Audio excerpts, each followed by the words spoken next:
Hello, everyone, and welcome back to our channel. How are you doing today? I hope you're having an amazing day.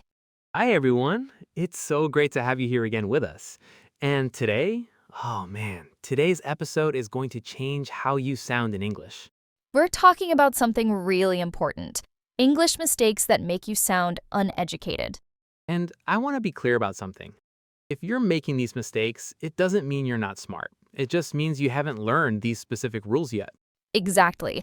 But once you know them, you're going to sound so much more professional and educated immediately. So let's dive in. The first mistake is one that even advanced English learners make all the time. You say, I am boring. Oh no. When you say that, native speakers think you're actually a boring person. That's not what you mean, is it? Right. What you actually mean is, I am bored. Bored, B-O-R-E-D, not boring. So here's the rule. When you describe how you feel, you use the ED form. I am bored. I am tired. I am excited. I am confused. But when you describe what something is like, you use the ing form. This movie is boring. This job is tiring. This news is exciting. This situation is confusing. So if you say, I am boring, you're saying you as a person are boring. You're uninteresting. But if you say I am bored, you're saying you feel bored right now. You're not entertained. Let me give you more examples. I am interested in history. That's correct. But this book is interesting, also correct, but different. I am interested is about you. The book is interesting is about the book itself. And this pattern applies to so many words: tired and tiring, scared and scary, frustrated and frustrating. So that's mistake number one. If you fix only this one thing, people will immediately think you sound smarter. Moving on to mistake number 2, say versus tell. This one confuses so many people because in many languages, there's just one word for this. But in English, say and tell are very different. When you use say, you don't need an object. You just say something. For example, I said hello, just like that. She said goodbye, no object needed. But tell needs an object. You always tell someone something. I told him the truth. She told me a secret. You can't just say, I told. That's wrong. You need to tell someone something. So here's the mistake I hear all the time. I told that I was sick. Wrong. Correct version, I said that I was sick because you don't say told without a person. Or you could say, I told him that I was sick. Adding the person, him, makes told correct. The rule is simple. Say stands alone, tell needs a person after it. He said he was happy. Correct. He told me he was happy. Also correct. He told he was happy. Wrong. Once you get this rule, it becomes automatic. You'll never make this mistake again. Okay, mistake number 3. This one is about the verb do. English learners often say, I did fun yesterday. No, you don't do fun. You have fun. I had fun yesterday, not I did fun. That's not English. It's a similar pattern with other activities. You don't say, I did a good time. You say, I had a good time. I did a shower. No, I took a shower. You take a shower, you don't do a shower. And this one is tricky because in some languages you do translate it as do, but in English, different verbs go with different nouns. You have fun, you have a good time, you take a shower, you make a decision, you do homework, you do work. So the mistake is when you use do for things that need different verbs. I did fun is very beginner sounding. But once you fix it, I had fun, you sound educated immediately. Moving on to mistake number 4, prepositions. Oh, prepositions. This is a big category because there are so many mistakes here. The most common one I hear is, I'm good in English. Wrong. You're not good in English. You're good at English. I'm good at English. I'm bad at math. She's excellent at cooking. But you use in for other things. I'm interested in science. She's skilled in painting. So the mistake is confusing at with in. For abilities and skills, you use at. Another common one, I'm married with someone. No, You're married to someone. I'm married to John, not married with John. With is wrong here.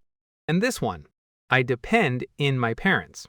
Wrong, you depend on your parents. I depend on my family. She relies on her friends. We count on each other. Prepositions are tricky because sometimes they don't make logical sense. You just have to learn them.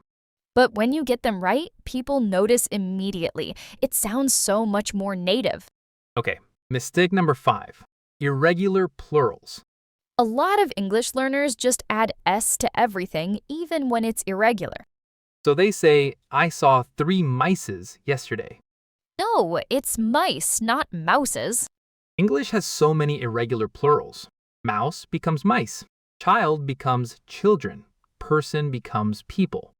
One person, two peoples. No, two people. 1 foot, 2 foots. No, 2 feet. And this one sounds very uneducated when you get it wrong. I have 3 childs. Wrong. I have 3 children. It's one of those things that immediately marks you as either educated or not educated about English. So you need to memorize the irregular plurals. There aren't that many. Man, men, woman, women, tooth, teeth. Once you know them, you sound so much better. Moving on to mistake number 6, using present simple when you should use present perfect. This one is subtle, but it's a big deal to native speakers. You say, I know him since 5 years. Wrong. The correct way is, I have known him for 5 years. When something started in the past and is still happening now, you use present perfect, have plus past participle. I have lived here for 10 years. She has worked here since 2015. We have been friends for ages. But if it's finished and done, you use past simple. I lived in Paris for 2 years, then I moved to London. So the key is, if it's still continuing, use present perfect. If it's finished, use past simple. I have worked here since January. That job is continuing. I worked at that company for 5 years. That job ended. Getting this right makes you sound so much more educated. Okay, mistake number 7, confusing also and to. These sound similar, but they're used differently. You say, I want to come also. It's grammatically incorrect. You can say, I want to come too, or I also want to come, but not, I want to come also. To goes at the end of the sentence. I'm coming too. Can I come too? Also goes after the subject or before the verb. I also want to come. I also like chocolate. So the mistake is using also at the end. That's not how native speakers do it. Getting this right makes you sound more polished.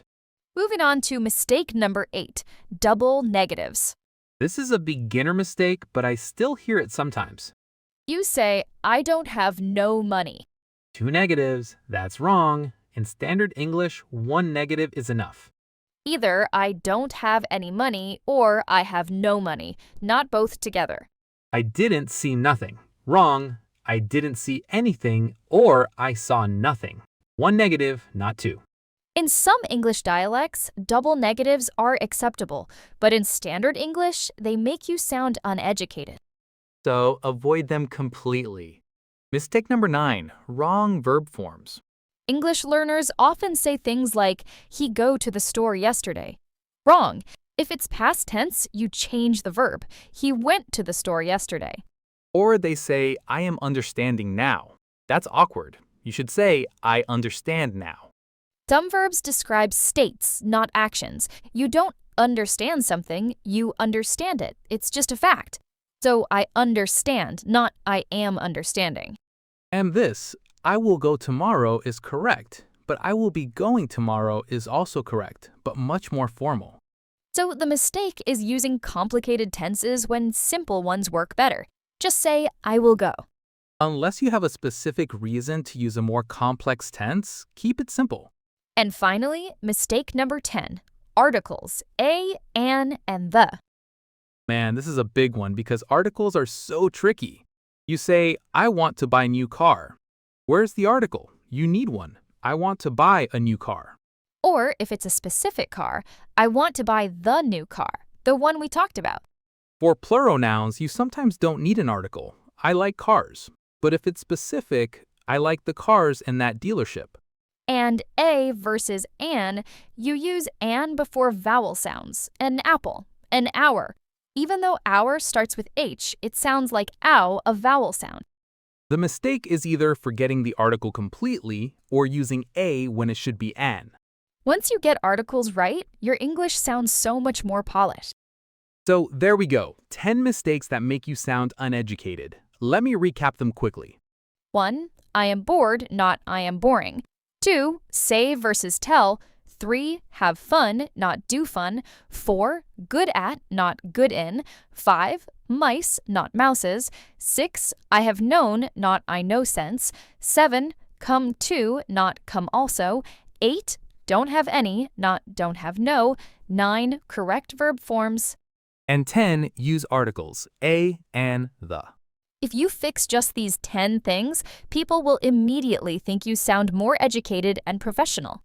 And the beautiful thing is, these are all learnable rules. You're not trying to master something impossible. These are clear, simple rules. So this week, pick 2 of these mistakes that you think you make. Focus on those, fix them, then move on to the next 2. Don't try to fix everything at once. Just pick a couple, practice them, and they'll become automatic. Exactly. Practice makes permanent, as they say. So thank you for listening to this episode. We hope it was really helpful for you.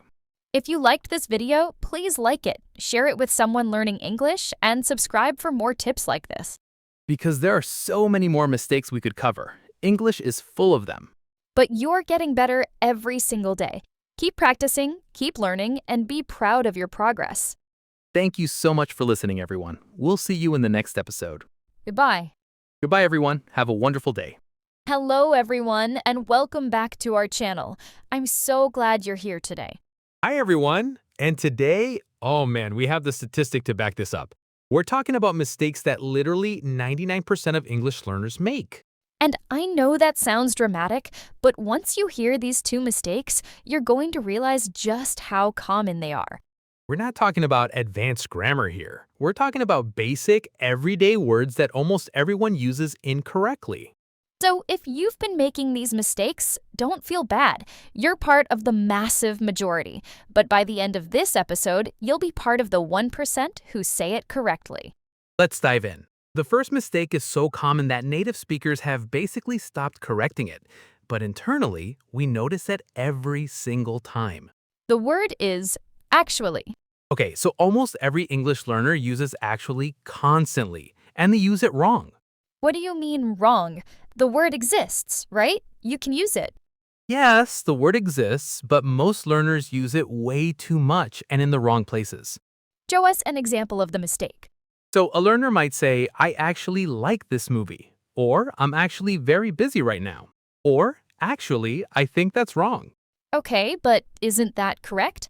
Technically, yes, it's grammatically correct, but native speakers almost never say it like that. We use actually very rarely and usually only in specific situations.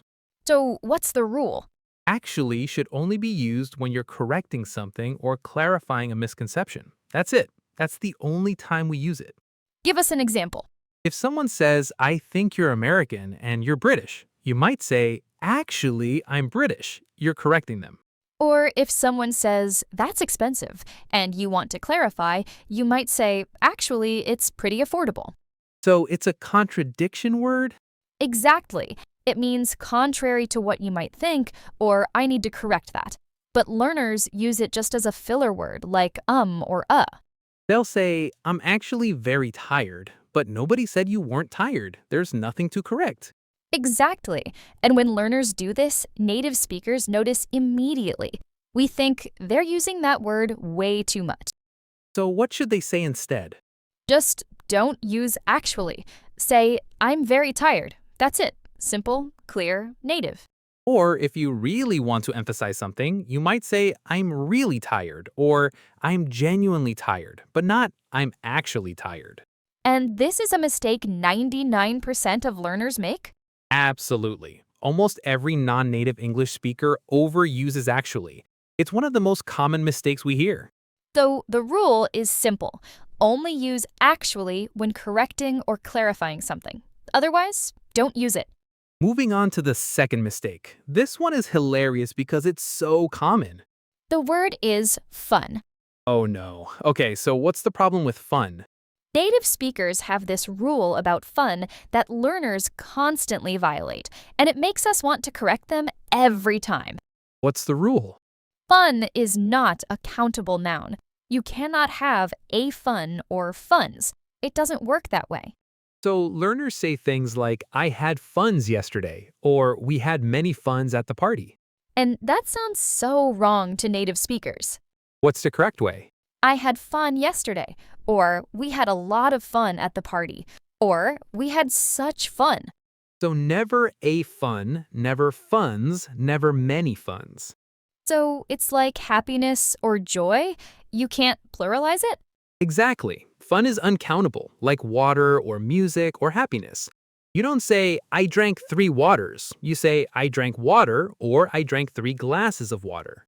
With fun, you can say, I had a lot of fun, or we had such fun, but never, we had 3 funs. And this is where learners constantly mess up? All the time, every single day, I hear learners say, we had funs, or that's a lot of funs. And every time, it's like, no, that's not how English works. And it's such a basic word. Everyone learns it early on. Yes, it's taught in beginner classes, but still, 99% of learners get it wrong. Why do you think that is? Probably because in their native language, fun might be countable, or they just haven't internalized the rule deeply enough. But here's the thing. Once you know it's uncountable, you can never unknow it. You'll notice it forever. So the rule is simple. Fun is uncountable, like joy, happiness, music, information, luggage. You can't pluralize it. You can't use a with it. You just say, I had fun. So these are the 2 mistakes, overusing actually and treating fun as a countable noun. And 99% of learners do at least one of these constantly. Probably both, honestly. Most learners overuse actually and say funs. So if you've been doing this, you're part of the massive majority, which is why this is so relatable. Exactly, this is relatability. Almost everyone watching this video has made these mistakes, probably still makes them. But now you know the rules, so you can fix them. Yes, it's simple. Don't use actually unless you're correcting something, and fun is uncountable. You can't have a fun or funs. And once you fix these 2 things, your English will sound noticeably better. Because these are such common mistakes that native speakers hear them constantly from non-native speakers. So fixing them immediately sets you apart. Right. You'll sound like you actually understand English grammar, not just English words. So this week, I want you to do something. Track how many times you use actually. Just notice. Yes, and notice if you ever catch yourself saying something like, I had funs, or that was a fun experience. Wait, actually, is that wrong? No, that was a fun experience is correct. Fun can be an adjective.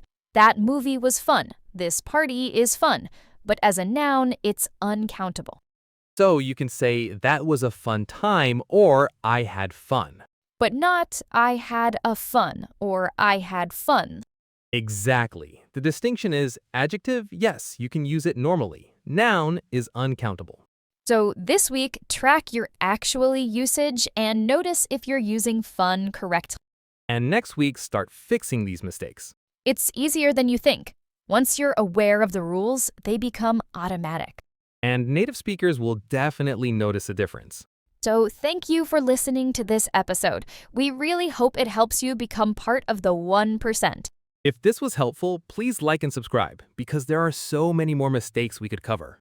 And this episode was specifically about the ones that literally 99% of learners make. So chances are you were making at least one of these.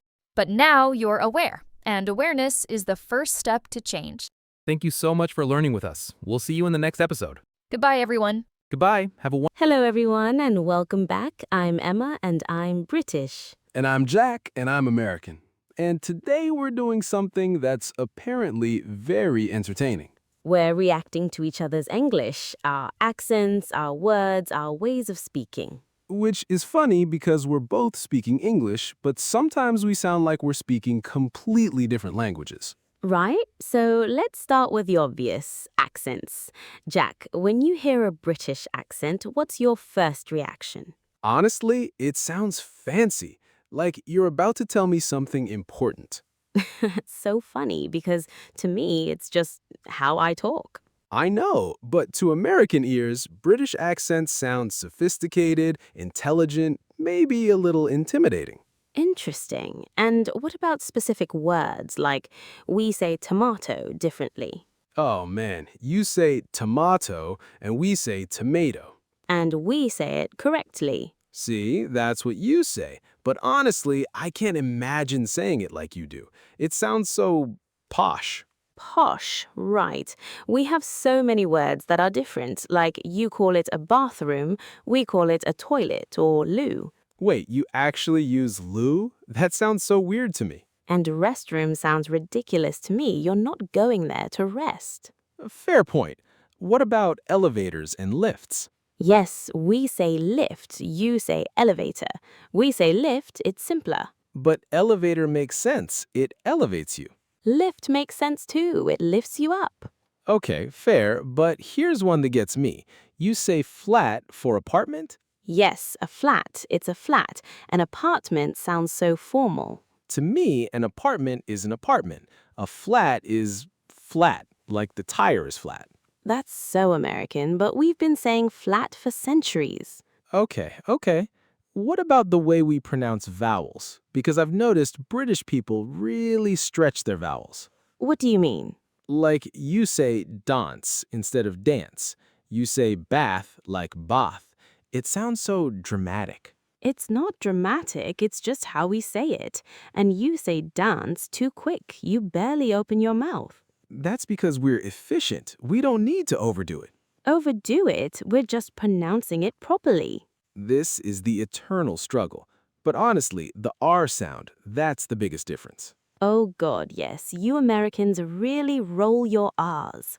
We don't roll them, we pronounce them properly. You roll them. Water, you say water with this rolled R. We say water, it's clean and simple. But water has an R in it. It deserves to be pronounced. It is pronounced, but you Americans say every single R even when it's not there. Idea doesn't have an R, but you say idea. Okay, fair point. But let's talk about something that really confuses me. You say can't like can't. That's wild. And you say can't like can't. We're just doing it with a more open vowel. It sounds like you're saying cunt and then adding a T sound. Oh my God, it really does to American ears, doesn't it? Absolutely. And what about got? You say got like you're about to spit it out. We say got properly, and you Americans say got. Very weird. It's not weird, it's just we open our mouths more. We're more expressive. Or you're less precise, but let's talk about phrases. We have such different expressions. Oh yes, like you say brilliant for everything good, and we say awesome or cool. But brilliant is so much more expressive, and you've completely overused awesome. What about lovely? You guys say something is lovely, and I'm like, is it lovely? Do you actually feel that way? We're just being polite. It's a nice word to use. It sounds like you're making fun of something, like sarcastically. No, we genuinely mean it. But here's one. You say, I'm down to mean I agree. To us, that means you're sad. Oh, right. You want to grab lunch? Yeah, I'm down. But to you, it sounds like I'm depressed. Exactly. It's confusing. And what about pants? You say pants for what we call trousers. Well, pants are pants. You call them trousers, which sounds like a completely different thing. But we also have pants. They're underwear. So when you say nice pants, we think you're complimenting our underwear. Oh my God, that's actually hilarious. I never thought about that. Right? And knickers, you don't even know what that means. I know it's British underwear. Intimate apparel? Yes, but in America, you'd never hear that word. Nope, completely different universe. What about pronunciation differences with place names? Oh, yes. You say Leicester. We say Leicester. You butcher British place names. We don't butcher them, we just pronounce them differently. And you say Edinburgh, and we say Edinburgh. Close enough. But the really annoying one is when Americans visit and say schedule wrong. We say it right. Schedule. No, it's schedule. But it has a K. English spelling is chaos, and we both know it. But the British way is correct. Okay, here's my thing. I've noticed British people say hello much more formally than Americans. We don't say it formally, it's just the proper greeting. What's wrong with hello? Nothing, but we just say hey or what's up or how's it going. It's more casual. What's up makes it sound like you're asking about the sky. It's just casual, that's all.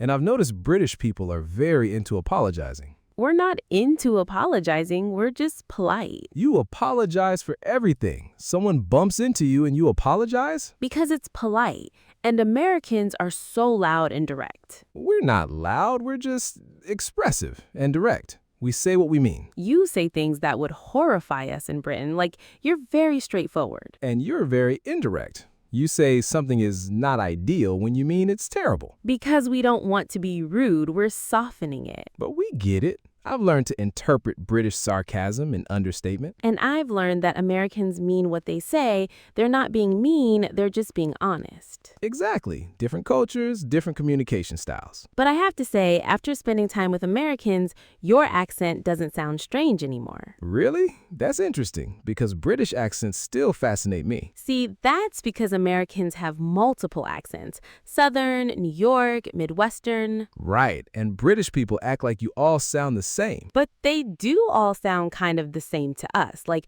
you're all just American. But the South sounds nothing like New York. Maybe not to you, but to us, they're both American English. Okay, fair. But here's the real question. Which accent is better? Obviously British. Absolutely American. You're just biased. So are you. True, but I think different accents are good for different things. British sounds sophisticated. American sounds confident and straightforward. British is better for audiobooks. American is better for action movies. Fair assessment. So I think the real takeaway is that both English speakers are equally confident their way is correct. Obviously mine is. But seriously, I think it's just different preferences. And honestly, after this conversation, I appreciate both more. British English is beautiful, but so is American. Aw, that's sweet. I feel the same way. Different, but both valid. Even though you're wrong about how to pronounce schedule. And you're wrong about tomato. Never. But this was fun. Listeners, let us know in the comments, whose accent do you prefer? And tell us, do you have any British versus American English confusion? We'd love to hear about it. Thank you so much for watching. If you enjoyed this, please like and subscribe for more comparison videos like this. Because comparing languages is always entertaining. And educational. You learn so much about language and culture. Exactly. Until next time, whether you speak British or American English, thanks for being here. Goodbye from the British side. And goodbye from the American side. Cheers. Take care. Hello, everyone, and welcome back to our channel. Today, we're talking about something that nobody wants to admit. But we're going to be honest with you. It's about what native English speakers actually think when you speak English. And I know that sounds kind of harsh, but hear me out. It's not about judging you as a person. It's about what your English communicates to a listener. So let's start with the obvious one.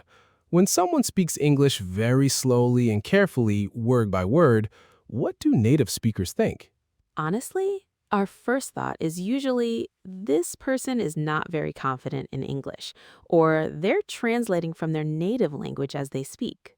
It doesn't mean they're not intelligent. It just means their English level is probably beginner or early intermediate. And that's fine, but it affects how people perceive you in professional or educational situations. For example, if you're in a job interview and you're speaking super slowly, the interviewer might think you can't handle the pace of the job. Even if you're perfectly capable of doing the work. Right, so speed matters, but it's not about being fast. It's about being confident and smooth.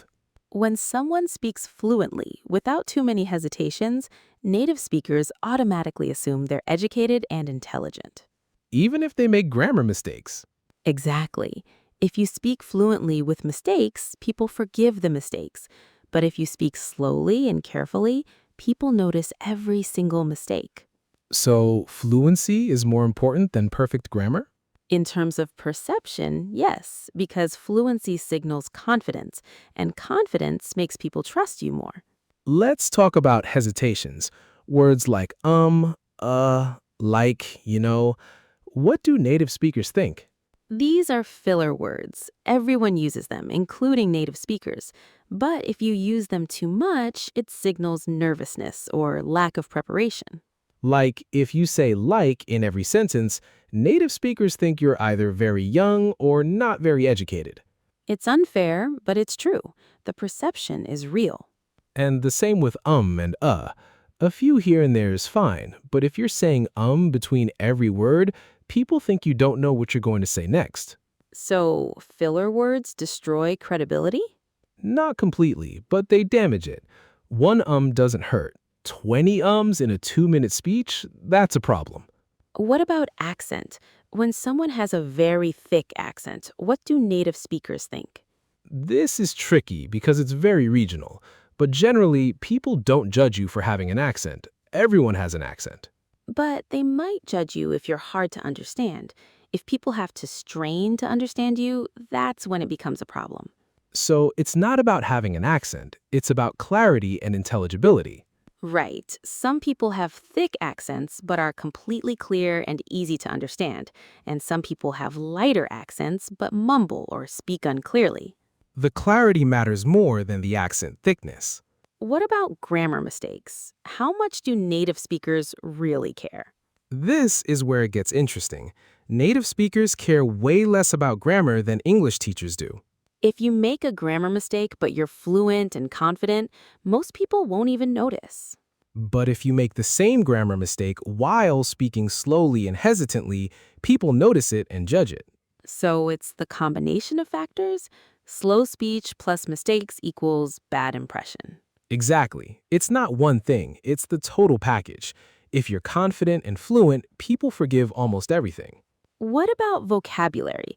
If someone uses very simple words, what do native speakers think? If you use simple words but you speak fluently and clearly, people think you're communicating effectively. But if you use very limited vocabulary and can't express yourself, people think you're not very intelligent. Even though intelligence and vocabulary aren't the same thing. Right, but that's the perception. If you can't express yourself with more than basic words, people assume you're not educated. Let me ask about pronunciation. If someone mispronounces words, how much does that matter? Again, it depends on context. If you mispronounce a few words here and there, nobody cares. But if you mispronounce common words, people notice, and they might judge you. For example, if you say comfortable wrong or February or pronunciation, people will definitely notice. Because those are words that fluent speakers say correctly automatically. And mispronouncing them signals that you haven't heard the word spoken aloud enough times. What about confidence? Is that actually something people perceive? Absolutely. Confidence is huge. Someone who speaks with confidence is automatically perceived as more intelligent and more credible. Even if they're making mistakes, the confidence carries them. But someone who speaks perfectly correct English but seems uncertain, people doubt them. So it's not just about English quality, it's about how you deliver it. Exactly. English quality is only part of it. Delivery is just as important. Let's talk about specific situations. Job interview. What are native speakers listening for? In a job interview, the interviewer is listening for, can this person communicate clearly? Are they intelligent? Can they think on their feet? They're not listening for perfect grammar. They're listening for fluency, clarity, and confidence. If you speak with hesitation and uncertainty, they might think you can't handle the pressure of the job. Even if the job isn't about speaking English. Right, but communication is a universal skill. If you seem uncertain in English, people assume you might be uncertain in your job too. What about presentations, speaking in front of a group? This is where everything matters even more. Presentations require clear pronunciation, fluent delivery, organized thoughts, and confidence. If you're presenting and you're stumbling over words, people stop listening to your content. They're too busy noticing your stuttering and hesitations. So the message gets lost. Completely. You could have brilliant ideas, but if you can't deliver them fluently, people don't hear the ideas. They hear the bad English. What about casual conversation? Are people less judgmental there? A bit, yeah. In casual conversation, people are more forgiving because everyone makes mistakes casually. But even in casual conversation, if you speak with confidence and fluently, people like you more. People are naturally drawn to confident communicators. Okay, let's talk about the elephant in the room. Is it fair that people judge you based on English quality? No, it's not fair, but it's real, and we should acknowledge it instead of pretending it doesn't happen. People do judge, and understanding that judgment can actually help you communicate better. How does understanding the judgment help? Because once you know what people are listening for, you can work on those things. Instead of just memorizing grammar rules, you can focus on fluency, confidence, and clear pronunciation. Those things matter way more than perfect grammar. So what are the top things native speakers listen for when you're speaking English? Number 1 is fluency. Can you speak smoothly without too many hesitations? Number 2 is clarity. Can people understand you? Is your pronunciation clear? Number 3 is confidence. Do you sound like you know what you're talking about? Number 4 is vocabulary. Can you express yourself effectively? And number 5 is grammar, but honestly, this is last on the list. Most native speakers care about grammar the least. That's surprising. English teachers care about grammar so much. I know, but native speakers, we care about whether we can understand you and whether you sound confident. Grammar mistakes don't really bother us unless they seriously confuse meaning. So, what's the number one mistake non-native speakers make? Speaking too slowly and hesitantly, it destroys credibility. Even if your grammar is perfect, if you're speaking slowly and with lots of pauses, you sound uncertain. And uncertain sounds less intelligent, even if you are intelligent. How can someone fix this? How do you become more fluent? Practice speaking, not studying, speaking. You need to practice actually speaking English, not just reading about it. The more you speak, the more automatic it becomes. And the more automatic it is, the more confident you sound. What about practicing alone? Can you do that? Yes, talk to yourself. Practice explaining things out loud. Practice having conversations out loud. Most learners study silently, but you need to hear yourself speaking. When you speak out loud, you notice hesitations, filler words, and pronunciation mistakes. And you can correct them in real time. How long does it take to become fluent? Fluency isn't something that happens suddenly. It's a gradual process. But people often notice improvement within weeks if you're practicing speaking regularly. And within months, your fluency can be noticeably better. The key is consistent speaking practice, not just studying. Let me ask about accents again. If someone really wants to remove their accent, can they? Most adult language learners never completely remove their accent, and that's okay. Accents are fine. The goal isn't to sound like a native speaker, it's to be clear and intelligible. But if someone really wants to improve their accent, they need to practice listening and mimicking native speakers. It's possible, but it takes focused practice. Is it worth it? Should someone try to remove their accent? I think it depends on your goals. If you're happy with your accent, keep it. But if you feel like people don't understand you, then working on pronunciation clarity is worth it. The goal should always be to be understood, not to sound native. So, what would you say to someone who's worried about their English? I'd say, understand that people will judge based on fluency, clarity, and confidence. That's real. But don't be discouraged. You can improve all 3 of those things with practice. And the improvement is actually noticeable fairly quickly. Within a few months of focused speaking practice, your English will be noticeably better. And people will respond to you differently. How will they respond differently? With more respect, more attention, more interest. People are naturally drawn to confident, fluent communicators. So by improving your English fluency, you're not just improving your English, you're improving how people perceive you. And that affects every conversation you have. That's powerful. It really is. Your English quality directly impacts how people see you. So it's worth investing time in it. Definitely. And the good news is that speaking practice is free.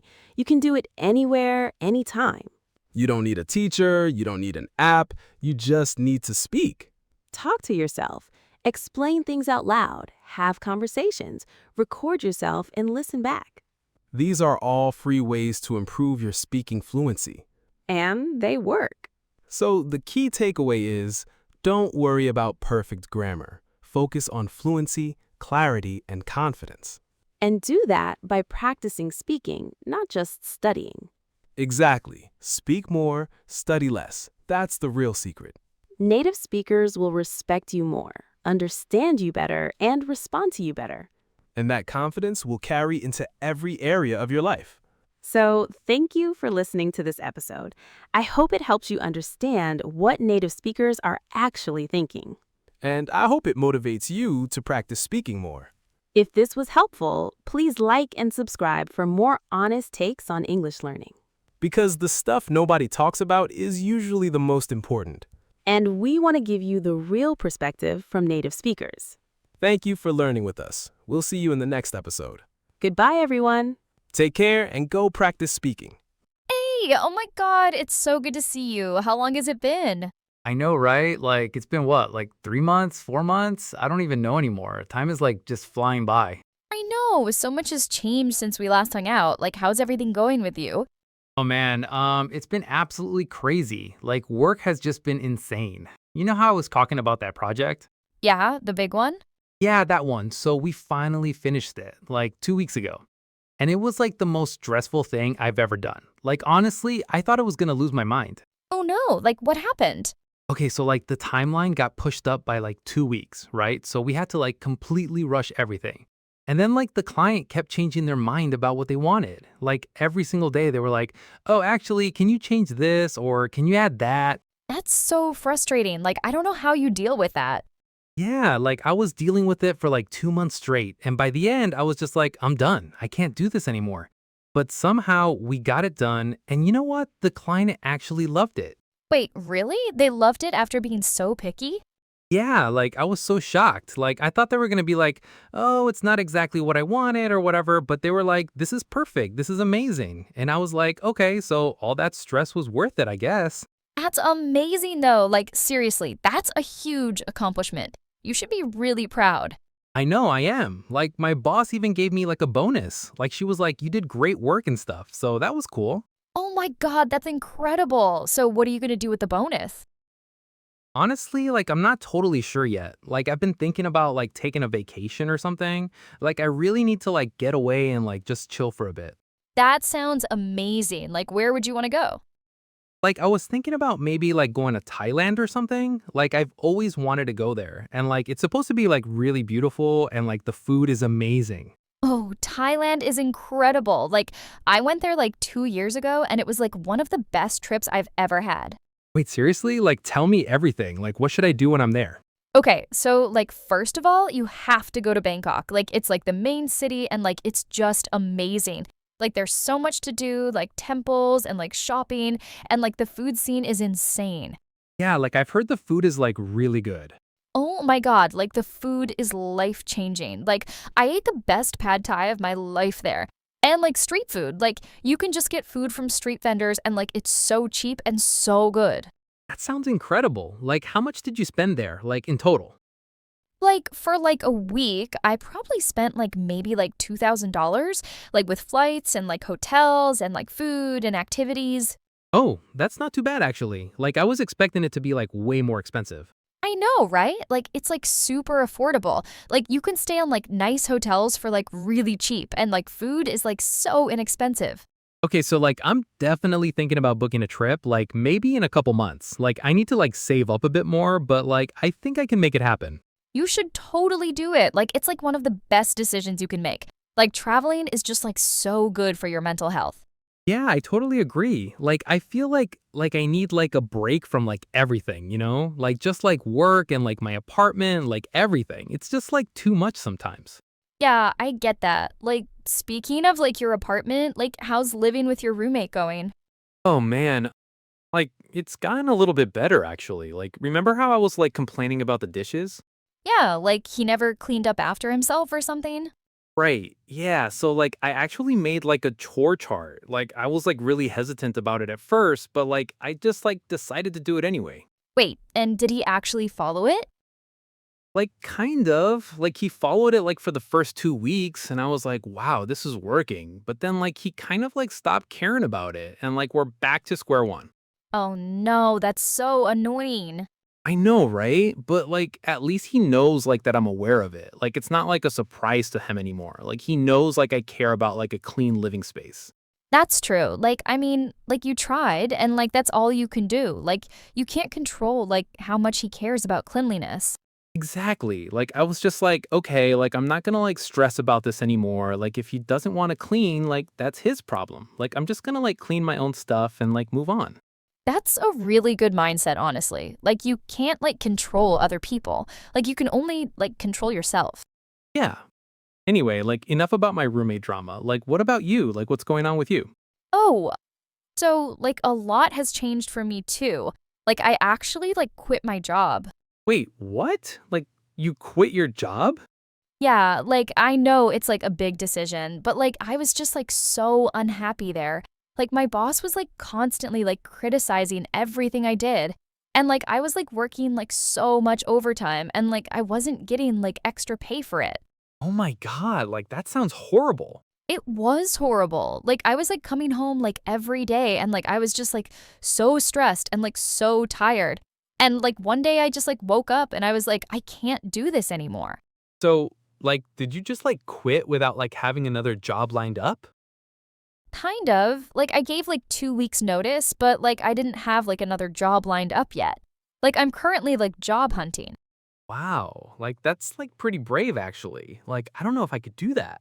Yeah, like, it was like really scary at first. Like, I was like freaking out for like the first week. Like, I was like, oh my God, what did I do? But like, now that I've like had some time to like recover and like just like chill, like, I feel like so much better. That's good though. Like sometimes like you just need like a mental health break, you know? Right? Like exactly. And like I've been like using this time like to like figure out like what I actually want to do. Like I've been like thinking a lot about like maybe like switching careers or like doing something completely different. Oh, like what kind of like field are you thinking about? So like I've been thinking about like maybe like going into like marketing or like communications or like something creative. Like I've always been like interested in like that stuff, but like I never like pursued it because like I thought it was like too unstable or like whatever. No, like I think that's like a great idea. Like you've always been like creative and like good at like expressing yourself. Like I think you'd be like really good at like marketing or like communications. Really? Like, thank you. Like, that, like, means a lot. Like, I've been, like, really doubting myself lately. No, like seriously, like you're like so talented. Like I really believe like you'd be like great at like whatever you decided to do. Aw, thanks. Like, that's, like, really sweet. So, like, have you, like, tried learning anything new lately? Yeah, actually, like I've been like taking like a coding class like online. Like it's been like really fun, but like also like really frustrating. Oh, like, coding? That's cool. Like, why did you decide to, like, learn coding? Like honestly, like I was just like feeling like bored, you know? Like I felt like I wasn't like challenging myself. And like a friend of mine was like suggesting like that I like learn some like tech skills. And like I was like, okay, why not? That's really cool. Like, how far are you into, like, the course? Like I'm like about like halfway through. And like right now I'm like working on like building like a small web application and like it's like actually really exciting. That's awesome. Like, are you, like, planning on, like, switching careers or, like, is this just for, like, fun? Like honestly, like I'm not sure yet. Like I'm like thinking like maybe like I could like use these skills like in my current job, like to like make myself like more valuable or whatever. That's smart. Like, I mean, like, tech skills are, like, always, like, in demand. Like, so it's, like, a good investment. Yeah, exactly. Speaking of like investments, like have you like thought about like your financial situation, like with like not having like a job and like everything? Yeah, like, that was, like, definitely something I, like, thought about. Like I had like some savings like saved up. Like I was like pretty responsible like with my money. So like I like have enough like to like last me like probably like 3 to 4 months. Okay, so like you have like some time to like figure things out. Yeah, like I'm like hoping that like I can like find something like in the like next like month or like two, like but like if not, like I like have time to like figure it out. That's good. Like, well, like if you like need like anything or like need like some like help, like just like let me know, okay?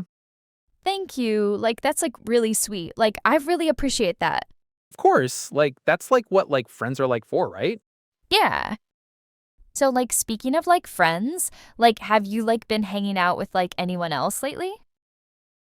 Yeah, like I've been like hanging out like with my friend like Michael like a lot. Like we like go like to the like gym like together like every like other day. Oh, like you're going to the like gym? Like since when? Like since like couple like months ago, like I was like just feeling like I needed to like get like more fit, you know? Like I like was just like sitting around like too much. That's really good actually. Like how like is it going? Like it's like going like pretty well. Like I like can already like feel like a difference. Like I have like more energy like and stuff. That's like awesome. Like I like should probably like get back into like working out like too. Like I like haven't like been doing that like in like forever. Yeah, like you like should totally like do that. Like working out like is really like good like for your like mental health. I know, like I like know that like rationally, but like it's like hard like to like actually like start, you know? Yeah, like I like totally like get that. Like the hardest part like is just like starting. Like once like you like start, like it becomes like easier. Yeah, like maybe like I'll like sign like up like for like a gym like membership like soon. Like and like maybe like you like can like help me like get like into it. Yeah, like absolutely. Like I'd like love that. Like we like can like go together. That like sounds like fun. Like okay, like well like we should like probably like make like plans like to like do that. Yeah, definitely. Like so like I like actually like have like something like I wanted like to tell you like about.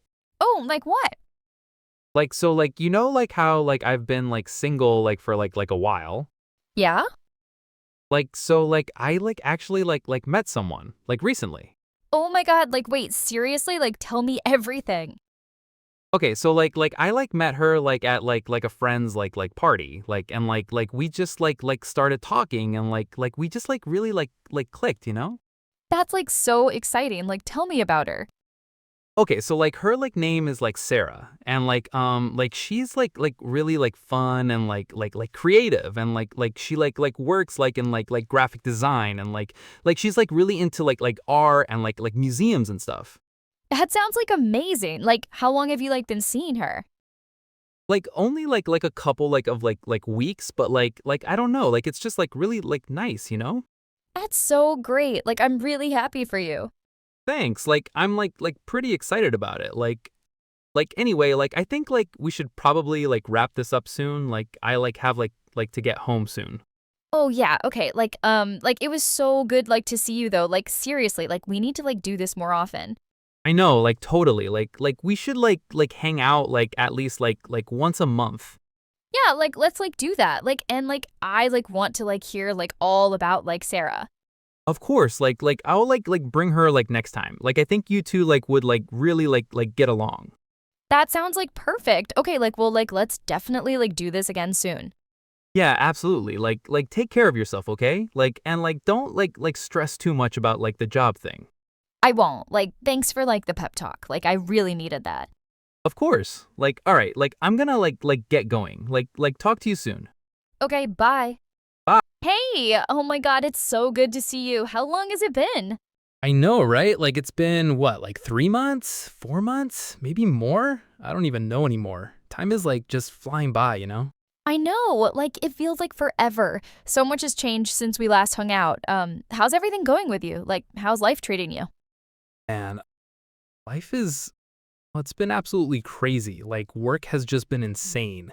You know how I was talking about that project, the big one? Yeah, I remember the one you were really stressed about. Yes, that exact one. So like we finally finished it like 2 weeks ago, and it was like the most stressful thing I've ever done. Like, honestly, I thought I was gonna lose my mind. Like, I seriously thought I was gonna have a breakdown. Oh no, like what happened? What went so wrong? Okay, so like the timeline got pushed up by like 2 weeks, right? So we had to like completely rush everything and like there was no time to like think or plan or anything. And then like the client kept changing their mind about what they wanted. Like every single day they were like, "Oh, actually, can you change this or can you add that? Or actually, we don't want that anymore." Oh my God, that sounds absolutely terrible. Like, I don't know how you deal with that. Didn't they know what they wanted at the beginning? That's the thing. Like they said they knew what they wanted. They gave us like a whole document with specifications and everything. But then like halfway through, they're like, "Oh, we changed our minds." Like make a decision. That's so frustrating. Like, how did your team even handle that? Honestly, like we dealt with it. Like nobody was happy about it, but like we just had to like make it work. Like I was dealing with it for like 2 months straight. And by the end, I was just like, I'm done. I can't do this anymore. I can't. Like I was actually considering just like quitting. Wait, seriously? You were going to quit? Yeah, like I was like, I can't do this job anymore. Like this is too much. But then like somehow we got it done. And you know what? The client actually loved it. Wait, really? They loved it after being so picky, after changing everything? Yeah, like I was so shocked. Like I really thought they were going to be like, "Oh, it's not exactly what I wanted," or "This could be better," or whatever. But they were like, "This is perfect. This is amazing. You guys did an incredible job." And I was like, "Okay, so like all that stress and all that work was actually like worth it, I guess." That's amazing, though. Like, seriously, that's a huge accomplishment. You should be really, really proud of yourself. Like, that takes a lot of effort. I know, I am. Like I'm actually really proud. Like my boss even gave me like a bonus, like a real bonus. She was like, "You did great work. Here's some extra money." And I was like, "Okay, that makes it worth it." Oh my God, that's incredible. Like, a bonus? That's amazing. So, what are you going to do with all that extra money? Like, have you thought about it? Honestly, like I'm not totally sure yet, you know? Like I've been thinking about like taking a vacation or something. Like I really, really need to like get away and like just chill for a bit. Like I'm so burned out. That sounds absolutely amazing. Like, where would you want to go? Like, have you thought about it? Like I was thinking about maybe like going somewhere warm or like maybe like actually I was thinking like, you went to that place. Like where did you go? Which place? Like, where did I go? Like, I've traveled a few times. Like the Asian country with the temples and like the food. Ooh, Thailand. You mean Thailand? Yes, that Thailand, that's the place. Like, was it good? Did you like it? I've heard it's amazing. Yeah, it was really good. Like, really, really good. Like, it's beautiful and like the people are so nice. The food was amazing. Like, life-changing food. Yeah? Like what kind of food did you have? Like what did you eat? Like Thai food, like from Thailand. Shocking, I know. Like, there's this noodle dish or rice. Like, I had pad thai, which was like the best thing I've ever tasted. Pad Thai, yeah, I've heard of that. What's it like? Like what's in it? Like, it's noodles and like there's vegetables and like protein, like chicken or shrimp or something. And like there's a sauce that's like sweet and salty and like a little spicy.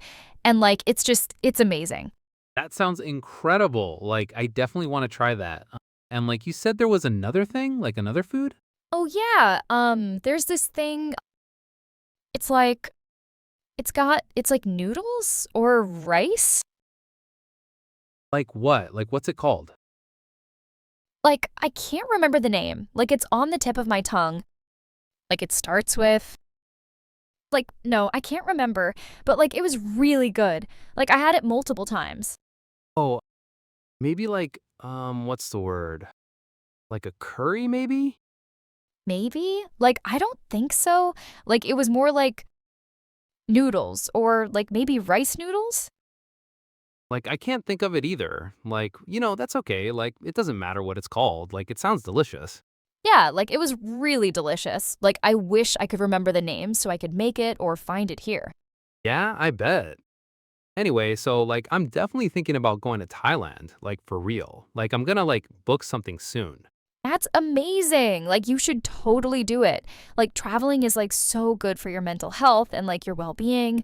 Yeah, I totally agree. Like, I feel like I need like a break from like everything, you know? Like, just like work and like my apartment and like everything. It's just like too much sometimes. Like, I need to like escape. Yeah, I get that. Like, everyone needs a break sometimes. Speaking of like your apartment, like, how is living with your roommate going? Like, is it still as chaotic as it was? Oh man. Like, it's gotten like a little bit better actually. Like, remember how I was like complaining about the dishes like all the time? Yeah, like he never cleaned up after himself or something? Like, it was driving you crazy? Right, yeah. So like I actually like made like a chore chart. Like I was like really hesitant about it at first. Like I thought it might be weird or like confrontational, but like I just like decided to do it anyway. Wait, and did he actually like follow it? Like, did it work? Like kind of. Like he followed it like for the first 2 weeks and I was like, "Wow, this is working." Like I'm so relieved.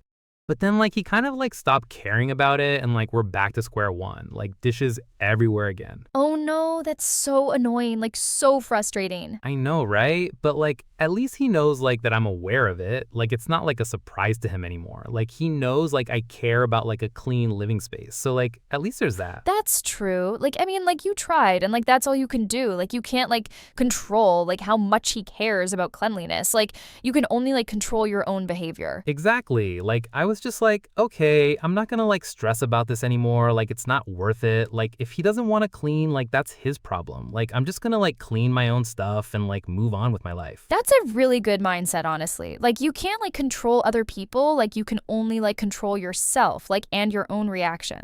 Yeah. Anyway, like enough about my roommate drama. Like what about you? Like what's going on with you? Like how's your life? Like what's new?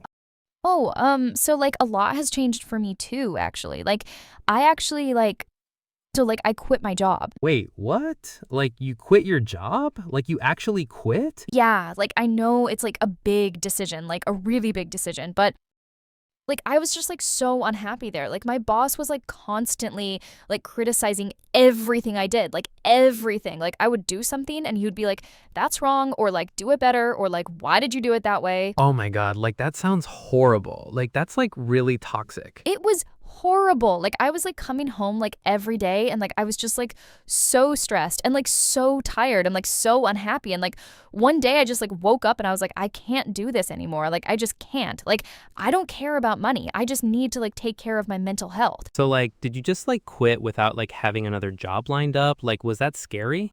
Kind of. Like I gave like 2 weeks notice, so like I had time to like prepare.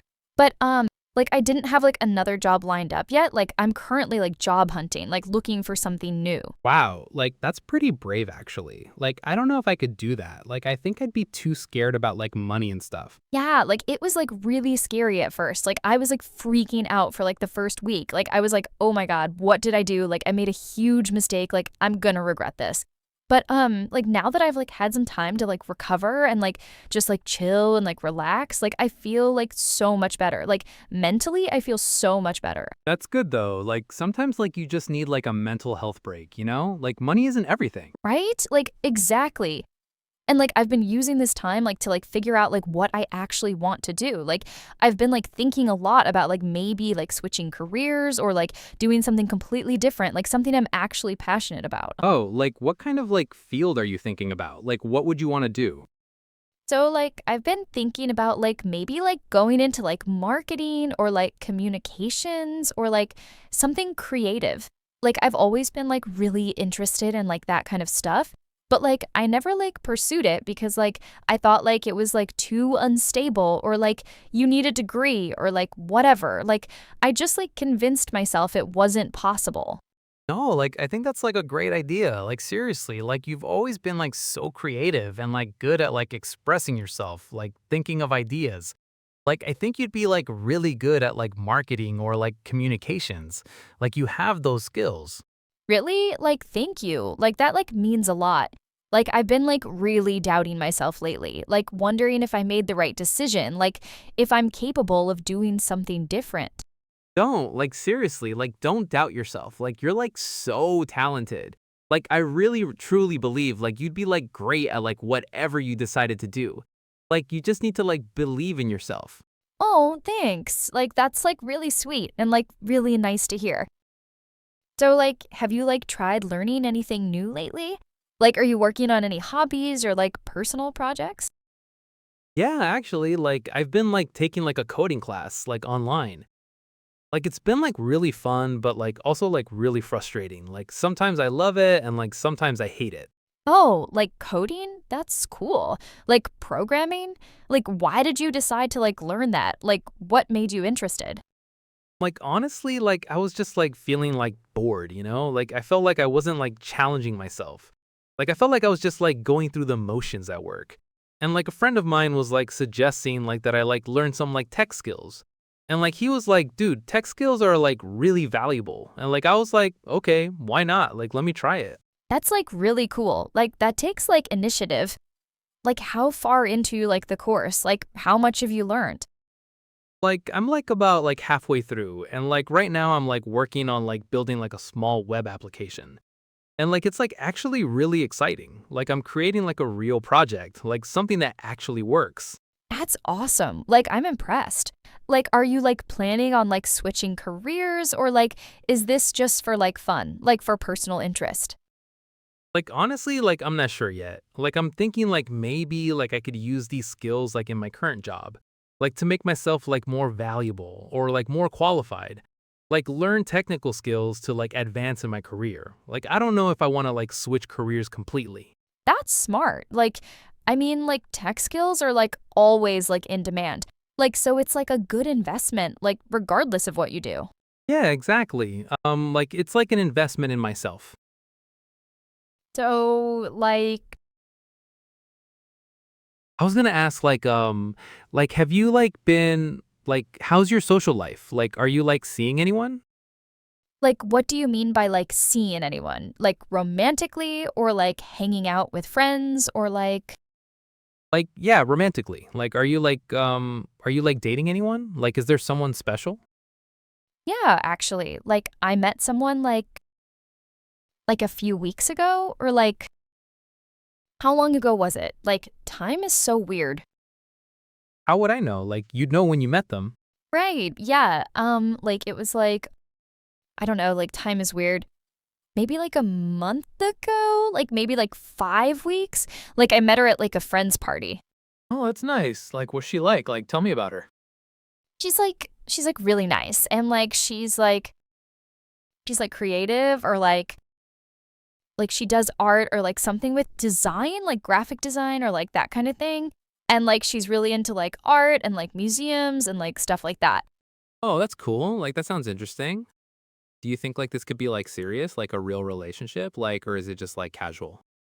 Like I don't know, like it's too early to like say, like I don't want to like jinx it, but like maybe like I think there's like a possibility. Like I really like her and like she seems to really like me.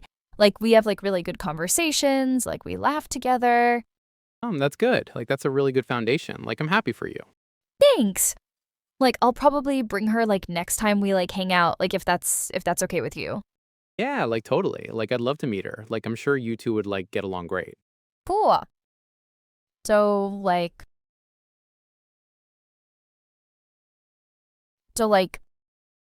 are you like hungry? Like do you want to like get food or like grab a bite? Oh, yeah, actually, like I'm kind of hungry. Like now that you mention it, like I didn't realize I was hungry, but like now I am.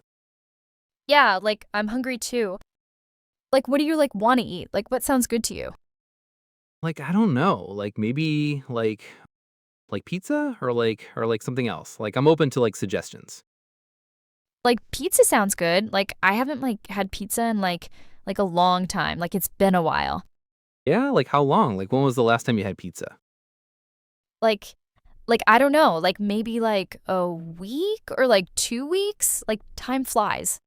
Oh, that's not that long actually. Like I had pizza like I don't even remember when I had pizza last. Like it's been forever.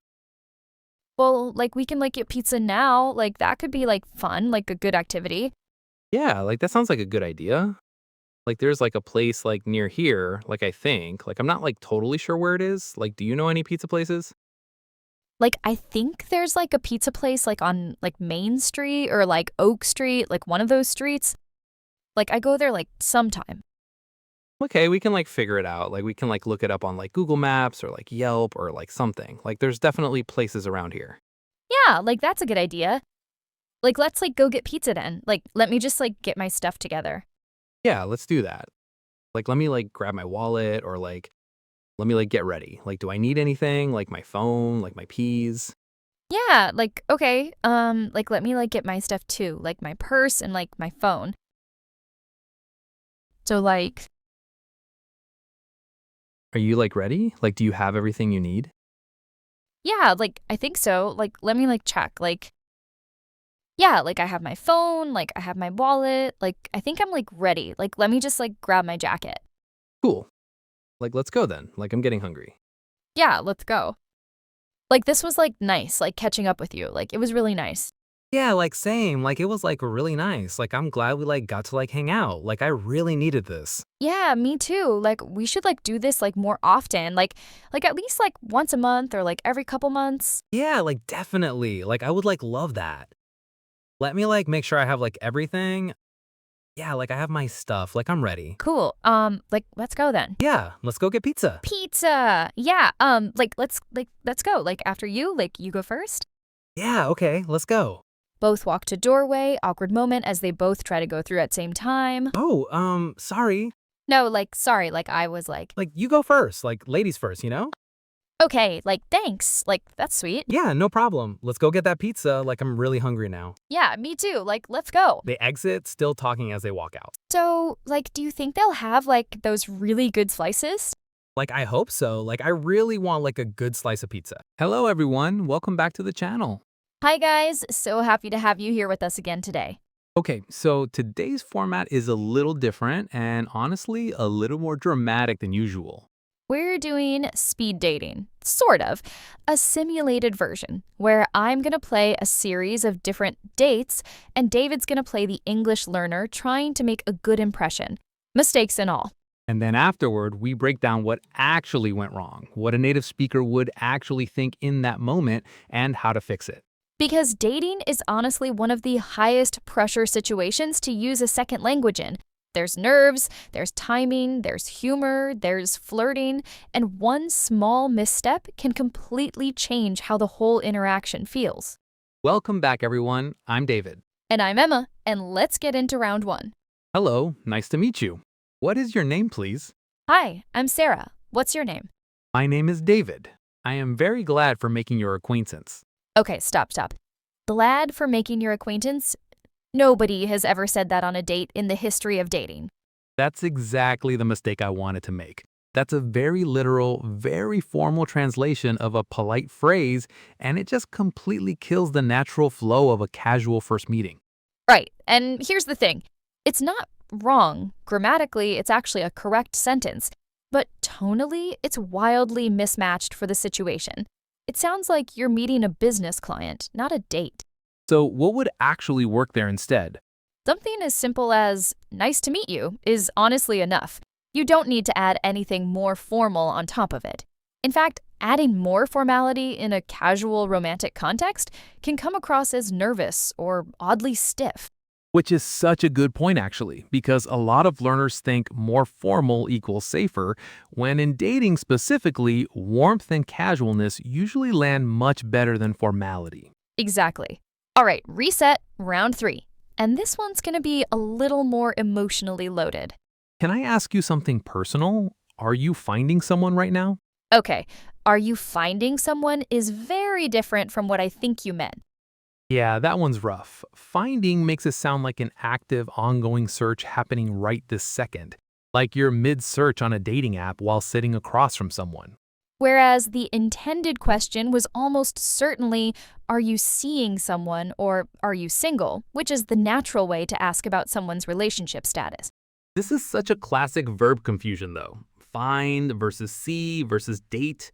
They all get tangled up because in a lot of languages, one single verb covers all of these different meanings, and English just splits them into separate specific verbs.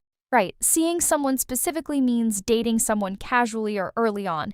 Dating someone is a bit more established, and finding someone isn't really used this way at all in English. It sounds almost like a shopping metaphor.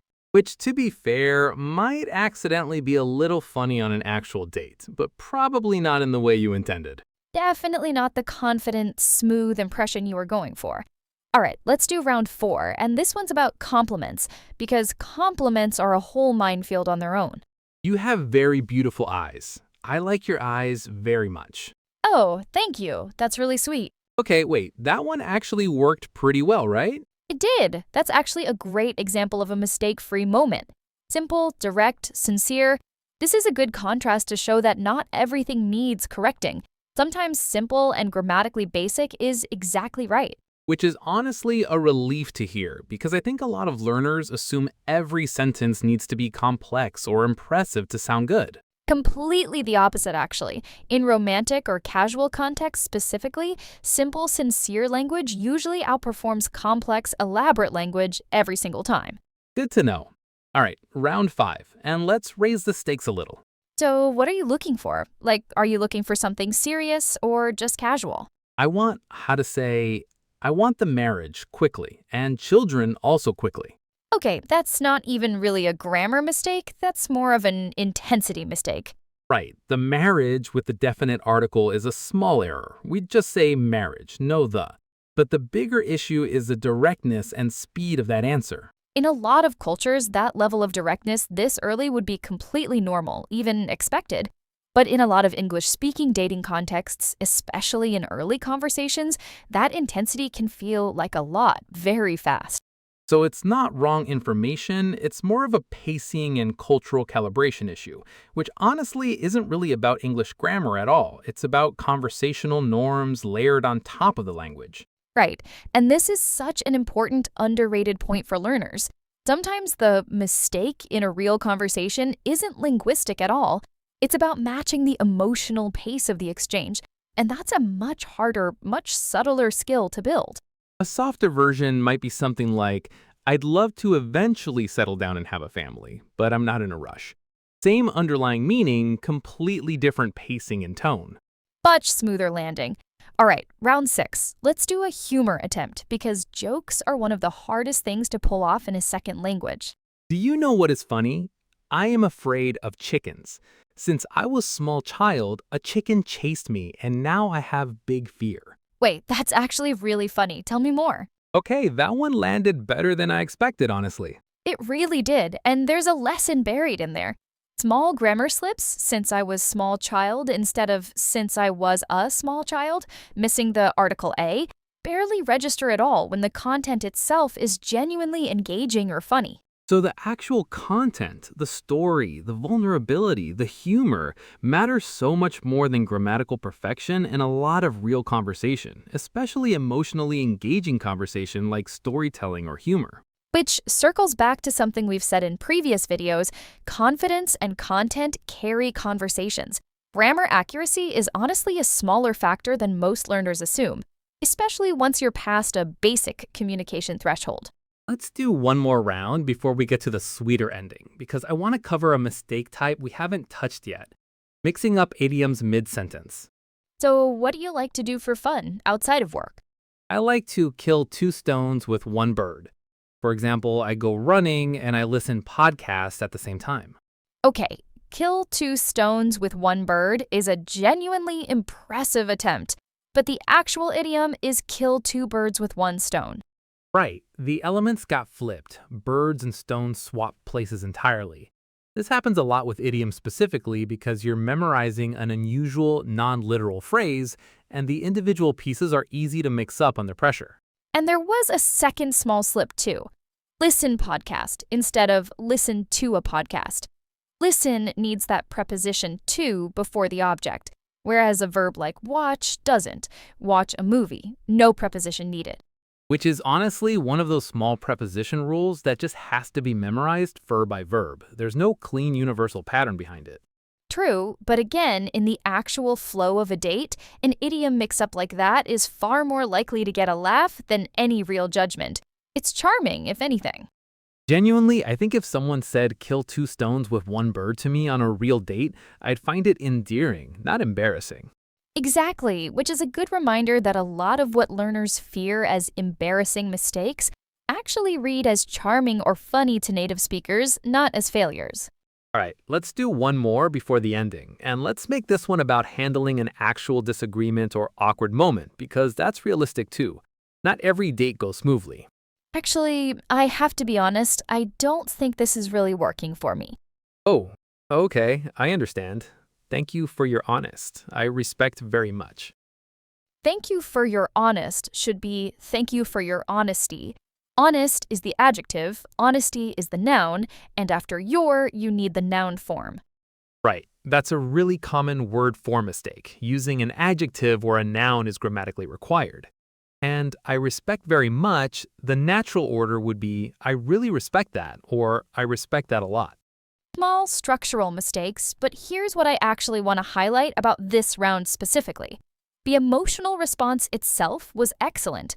Calm, gracious, not defensive, not desperate. Which honestly matters so much more in the rejection moment than grammatical precision does. How you emotionally handle a difficult moment in a date leaves a far bigger impression than a missing suffix on a noun. Completely agree. A calm, respectful reaction to rejection, even with imperfect grammar, reads as maturity and confidence, which is genuinely attractive, regardless of language fluency level. That's such an important point to end this section on because I think a lot of learners specifically dread awkward or negative moments the most, assuming their limited vocabulary will make things worse. When really, tone and emotional intelligence carry those moments far more than vocabulary range does. This was really nice. I'd love to see you again if you're interested. Yes, me also. I had a very good time with you today, and I hope we can meeting again soon. Small one there. Meeting again should be meet again. After can, you always use the base form of the verb. No ing, no to. Right. Modal verbs, can, will, should, must, are always followed by the plain base form. Can meet, not can meeting, not can to meet. But again, small, forgivable, completely understandable in context, and honestly, on a real date, this level of a mistake wouldn't derail the moment at all. Let's talk for a second about why some of these mistakes felt embarrassing in the moment, but genuinely didn't matter at all, versus the ones that actually could shift how a native speaker perceives the interaction. Because I don't think all mistakes are created equal. That's a great distinction, actually.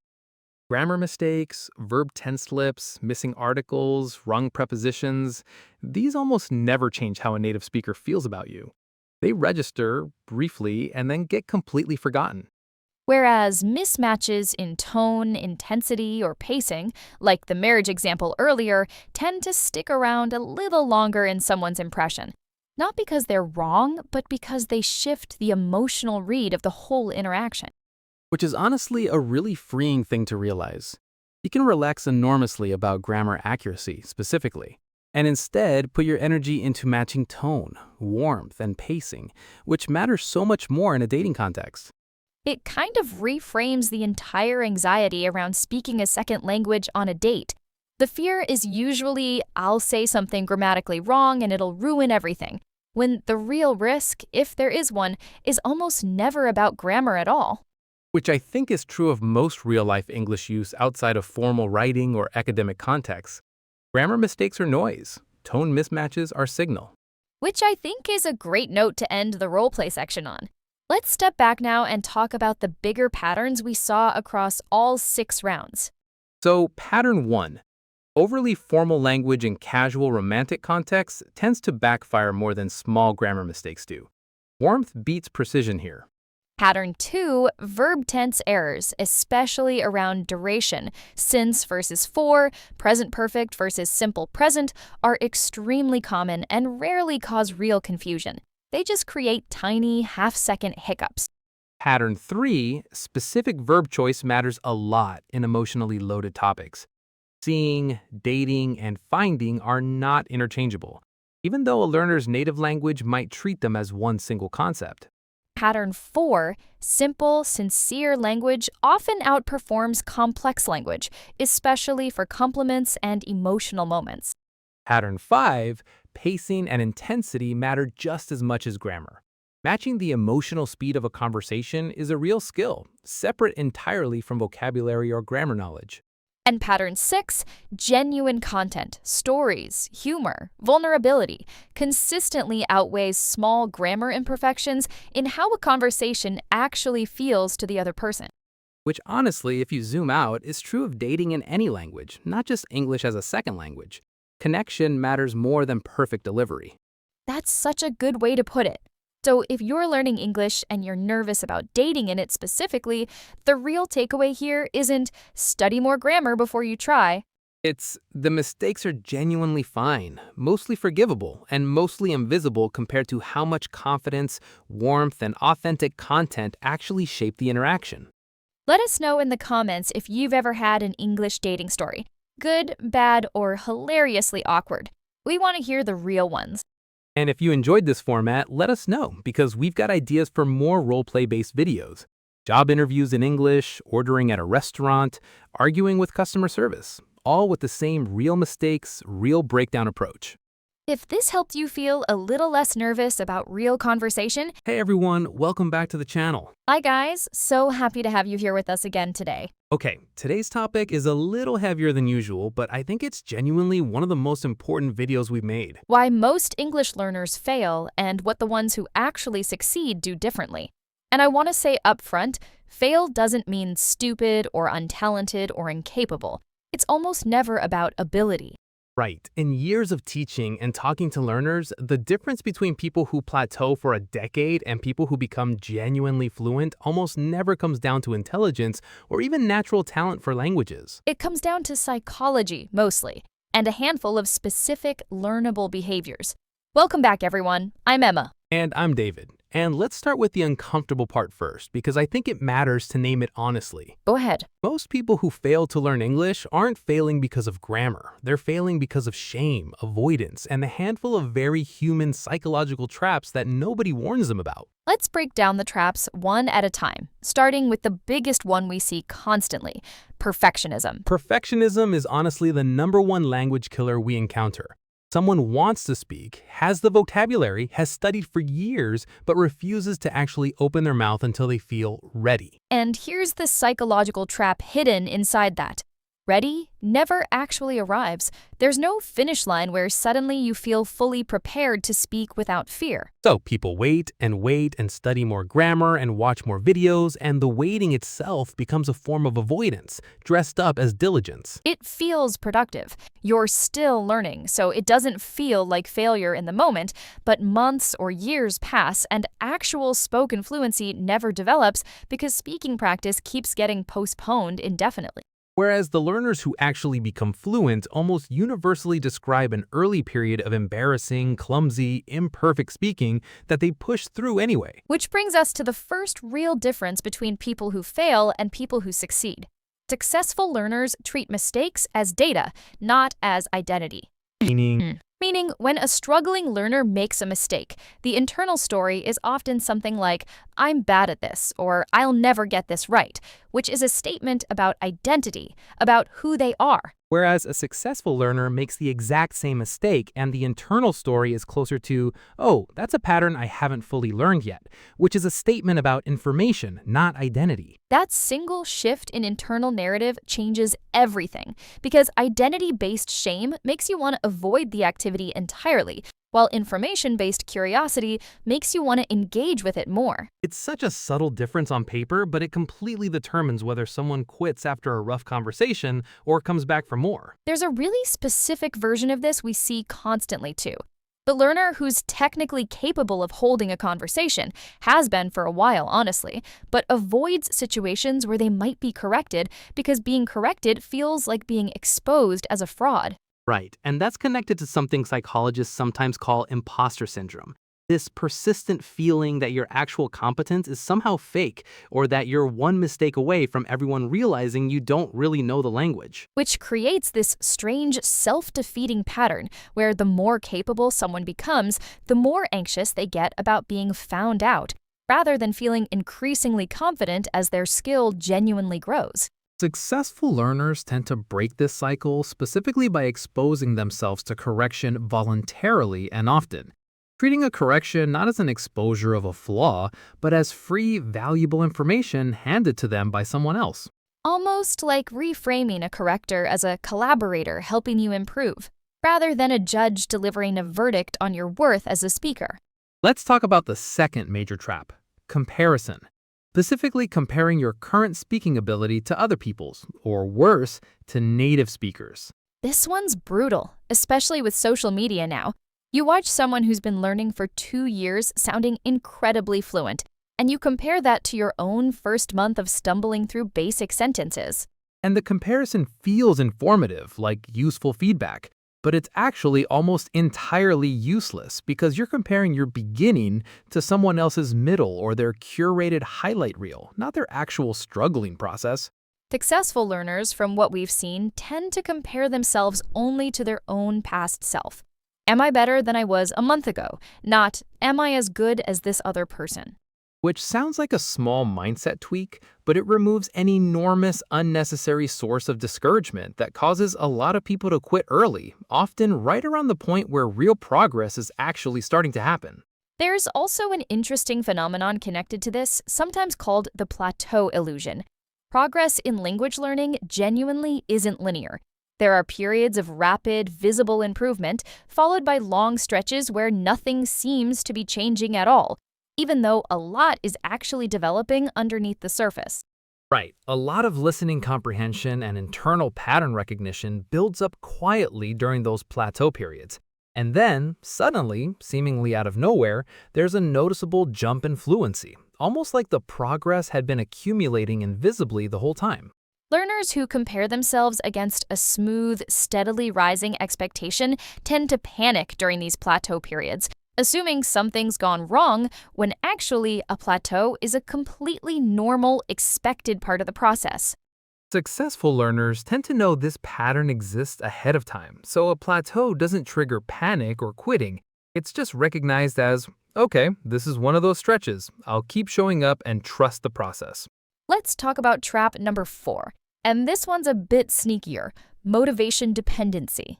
Meaning relying on feeling motivated in order to study, rather than having a system that works regardless of how you feel that day. Right. A huge number of people study English enthusiastically for 2 or 3 weeks, feeling excited and inspired. And then motivation naturally fades. Because motivation naturally fades. It's not a stable, reliable resource. And when motivation fades and there's no underlying system or habit structure to fall back on, the whole practice collapses completely, sometimes for months until a new burst of motivation eventually shows up again. Whereas successful learners build what's often called identity-based habits rather than motivation-based ones. Instead of, I feel motivated to study today, it becomes, I am someone who studies English daily, regardless of mood. Which connects back to our 30 minutes a day video actually. A small, consistent, non-negotiable system beats occasional bursts of high motivation every single time, over a long enough timeline. Motivation gets you started. Systems and identity are what actually keep you going once the initial excitement inevitably fades. Let's talk about trap number 4. Fear of judgment, specifically social fear around sounding foreign or being laughed at or embarrassing yourself in front of native speakers. This fear is completely understandable, by the way. It's not irrational. It's a very human, evolutionarily deep fear of social rejection and embarrassment. But here's the thing that successful learners eventually internalize, usually the hard way. Almost nobody is actually judging you nearly as harshly as you're judging yourself in that moment. Native speakers, in our experience, are overwhelmingly patient and encouraging towards someone visibly trying to speak their language. The harsh judgment learners fear mostly exists inside their own head, not out in the actual world. Which doesn't mean the fear isn't real or that it's easy to just switch off, but successful learners tend to act despite the fear, rather than waiting for the fear to disappear first, because it often doesn't fully disappear. You just get more practice at acting alongside it. That's such an important distinction. Confidence isn't actually the absence of fear, it's action taken while the fear is still present. Let's talk about trap number 5 now, treating English learning as a project with an endpoint rather than an ongoing relationship or lifestyle. This is such a common framing. I'll learn English, finish it, and then I'm done. But language isn't really a project you complete, like building a piece of furniture. It's more like fitness or nutrition, an ongoing practice. And when people frame it as a finite project, every plateau, every difficult week feels like a personal failure of the whole project, rather than a completely normal part of a long, ongoing process. Successful learners, from what we've observed, tend to reframe language learning as simply part of their identity and lifestyle long term, not a task with a deadline they're racing against. Which removes an enormous amount of pressure because a plateau in an ongoing lifestyle is just a normal week. But a plateau in a project with a deadline feels like falling behind or failing outright.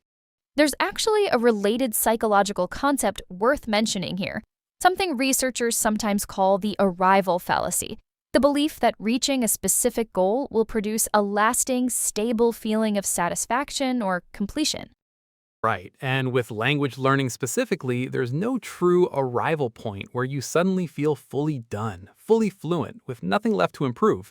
Even highly advanced speakers keep encountering new vocabulary, new idioms, new contexts they haven't mastered yet. So, chasing that arrival feeling, that moment of, I finally made it, sets learners up for a strange kind of disappointment even after real, measurable progress, because the finish line keeps quietly moving further away. Whereas learners who've let go of the arrival fallacy tend to find satisfaction in the process itself, in small daily wins, rather than waiting for some distant future moment of feeling complete. Let's talk about trap number 6, and this one's a bit more practical than psychological.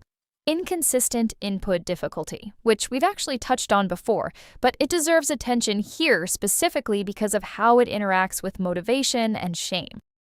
Right. If content is consistently too difficult, way above your current level, you experience constant, repeated small failures, which compounds the shame and avoidance patterns we've already talked about. And if content is consistently too easy, you get bored, and boredom is honestly just as damaging to long-term consistency as frustration is, because it kills the engagement needed to keep showing up. Successful learners are usually pretty good, often unconsciously, at finding that stretch zone. Comprehensible input that's challenging but not overwhelming, which keeps both frustration and boredom low enough to sustain daily practice. Let's move to trap number 7, and this one's might be the most psychologically interesting of all or nothing thinking around missed days or lapses in practice. This one's huge. Someone misses one day of studying, maybe because of a busy work week, and instead of just resuming the next day, there's this internal narrative of, well, I already broke my streak, what's the point now? And that single missed day spirals into a missed week, then a missed month, sometimes into completely abandoning the entire effort, all triggered by one single missed session that genuinely didn't need to matter that much. Successful learners, from what we've seen, consistently treat a missed day as a single missed day, nothing more. No symbolic meaning attached to it. They simply resume the next day without any dramatic internal story about it. Which sounds almost too simple, but psychologically, it's a huge difference.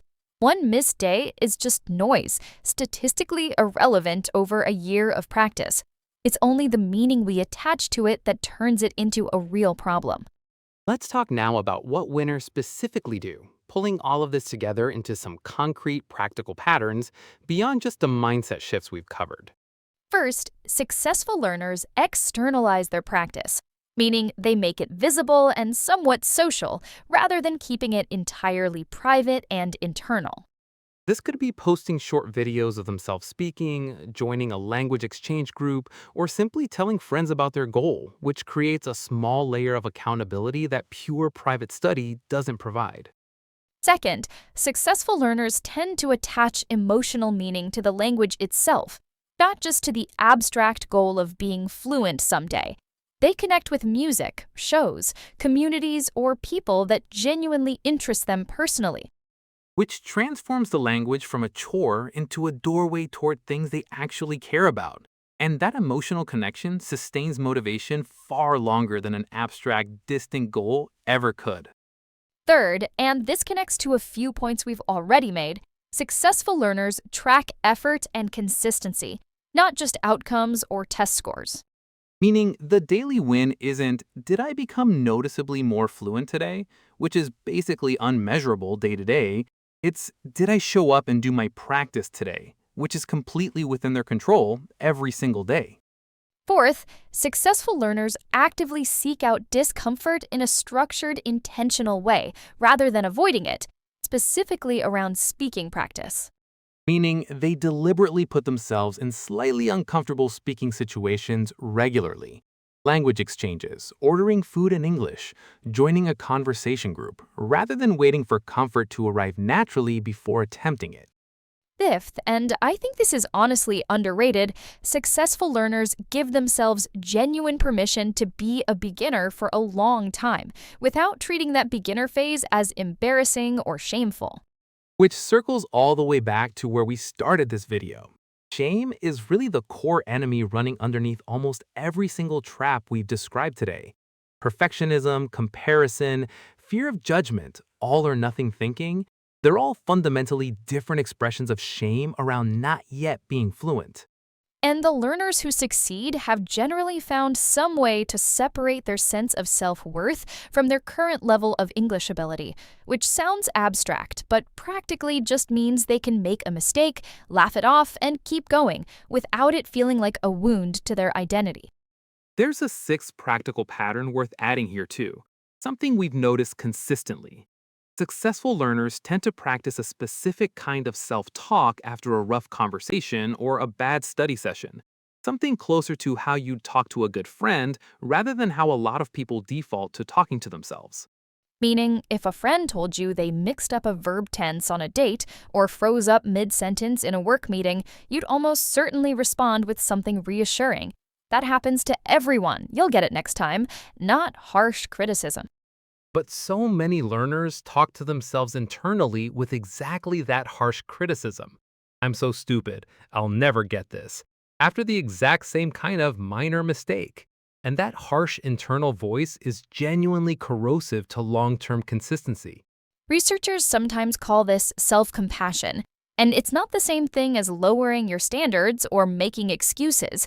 It's simply treating yourself with the same basic patience you'd naturally extend to someone else going through the same learning process. And practically, learners who build this habit recover from setbacks noticeably faster. A bad conversation doesn't spiral into a bad week, it's just a bad 5 minutes, processed and then set aside. Let's talk about one more thing before we wrap up, something we haven't touched on yet. The role of community specifically, because isolation makes every single one of these traps significantly worse. Completely agree. Learning entirely alone with no community, no accountability, no shared experience with other learners makes perfectionism, shame, and motivation dependency all considerably harder to overcome on your own. Whereas even a small community, a study partner, an online group, a language exchange partner, provides normalization. You see other people making the exact same mistakes, struggling with the exact same plateaus, and it becomes much harder to internalize your own struggles as some kind of unique personal failure.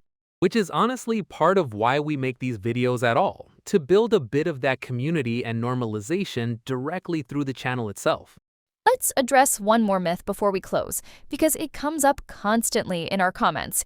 The idea that some people are simply not language people, that certain personalities or brains are naturally suited to language learning and others just aren't. This belief causes so much unnecessary quitting, because if you believe you're fundamentally not a language person, every struggle confirms that belief, rather than being seen as a normal part of a difficult, ongoing skill anyone can build. And realistically, the research on this is pretty clear. Adult language acquisition is absolutely possible for nearly everyone. The differences we see mostly come down to exposure, consistency, and exactly the psychological patterns we've spent this whole video breaking down, not some fixed innate talent. Age gets blamed constantly too. I'm too old to learn a new language now. But plenty of adults become genuinely fluent well into their 30s, 40s, 50s, and beyond when they apply consistent, structured practice over time. What changes with age generally isn't capacity, It's usually available time, accumulated fear of embarrassment, and sometimes fewer immersive opportunities. All things we've already covered today, not some biological ceiling on ability. So if you've ever told yourself, I'm just not a language person, or I'm too old for this now, we genuinely encourage you to treat that belief as one more trap on today's list, rather than an actual fact about yourself. Let's do a quick recap of everything before we close out, because there was a lot covered today.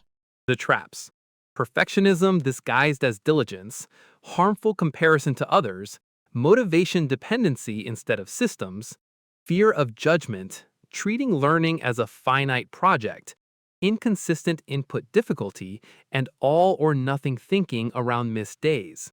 And what winners do instead, they externalize practice for accountability, attach genuine emotional meaning to the language, track consistency rather than unmeasurable daily outcomes, seek structured discomfort deliberately, give themselves real permission to be a beginner, and build or find community around the process. And underneath basically all of it, the biggest single shift is separating your self-worth from your current skill level, so that mistakes become information instead of identity. If any of these traps sounded uncomfortably familiar today, that's genuinely completely normal. We've experienced most of them ourselves in one form or another at different points. Let us know in the comments which trap hit closest to home, and more importantly, which one you're going to start working on this week. We read every single comment, and honestly, hearing your specific struggles helps us make better, more targeted videos going forward. If this resonated with you, hit subscribe, because we've got a follow-up video planned specifically on building a sustainable, shame-free daily practice routine, building directly on everything we talked about today. That one's going to get very practical very quickly. Thanks for watching, everyone. And honestly, if this video gave you even one thing to think about differently, the single most helpful thing you can do for us is hit that subscribe button and turn on notifications, because every follow genuinely helps this channel keep growing. So if you believe in what we're building here, take 2 seconds right now, hit subscribe, tap that bell, and consider sharing this with a friend who's struggling with their own English journey. It genuinely makes a difference, and it's the reason we're able to keep this going. Thank you so much for being here. For real. We'll see you in the next one. Hey everyone, welcome back to the channel. Bye guys. So happy to have you here again today with us. Okay, today's topic is one of the most emotionally frustrating experiences in the entire language learning journey: the plateau. That specific feeling where you've clearly made real progress, you're past the beginner stage, but suddenly, for weeks, sometimes months, nothing seems to be improving at all, no matter how much you study. And it's genuinely one of the most common reasons people quit, right in the middle of the journey, often frustratingly close to a real breakthrough they never got to see. Welcome back, everyone. I'm Emma. And I'm David, and today we're breaking down exactly why plateaus happen, and more importantly, exactly how to break through one. Let's start with why plateaus happen at all, because I think understanding the mechanism actually helps a lot with the emotional side of dealing with one. Sure, so early on in language learning, progress feels incredibly fast. Every single day you're learning brand new words, brand new grammar structures, and the improvement is obvious and immediate. Right, going from zero to basic conversation feels like enormous visible progress because almost everything is new information. But once you reach an intermediate level, the remaining gaps become smaller, more subtle, and much harder to notice improving day to day. You're not learning entirely new grammar anymore, you're refining nuance, tone, and less common vocabulary. And refinement, by its nature, feels invisible in the short term, even though it's genuinely happening underneath the surface the whole time.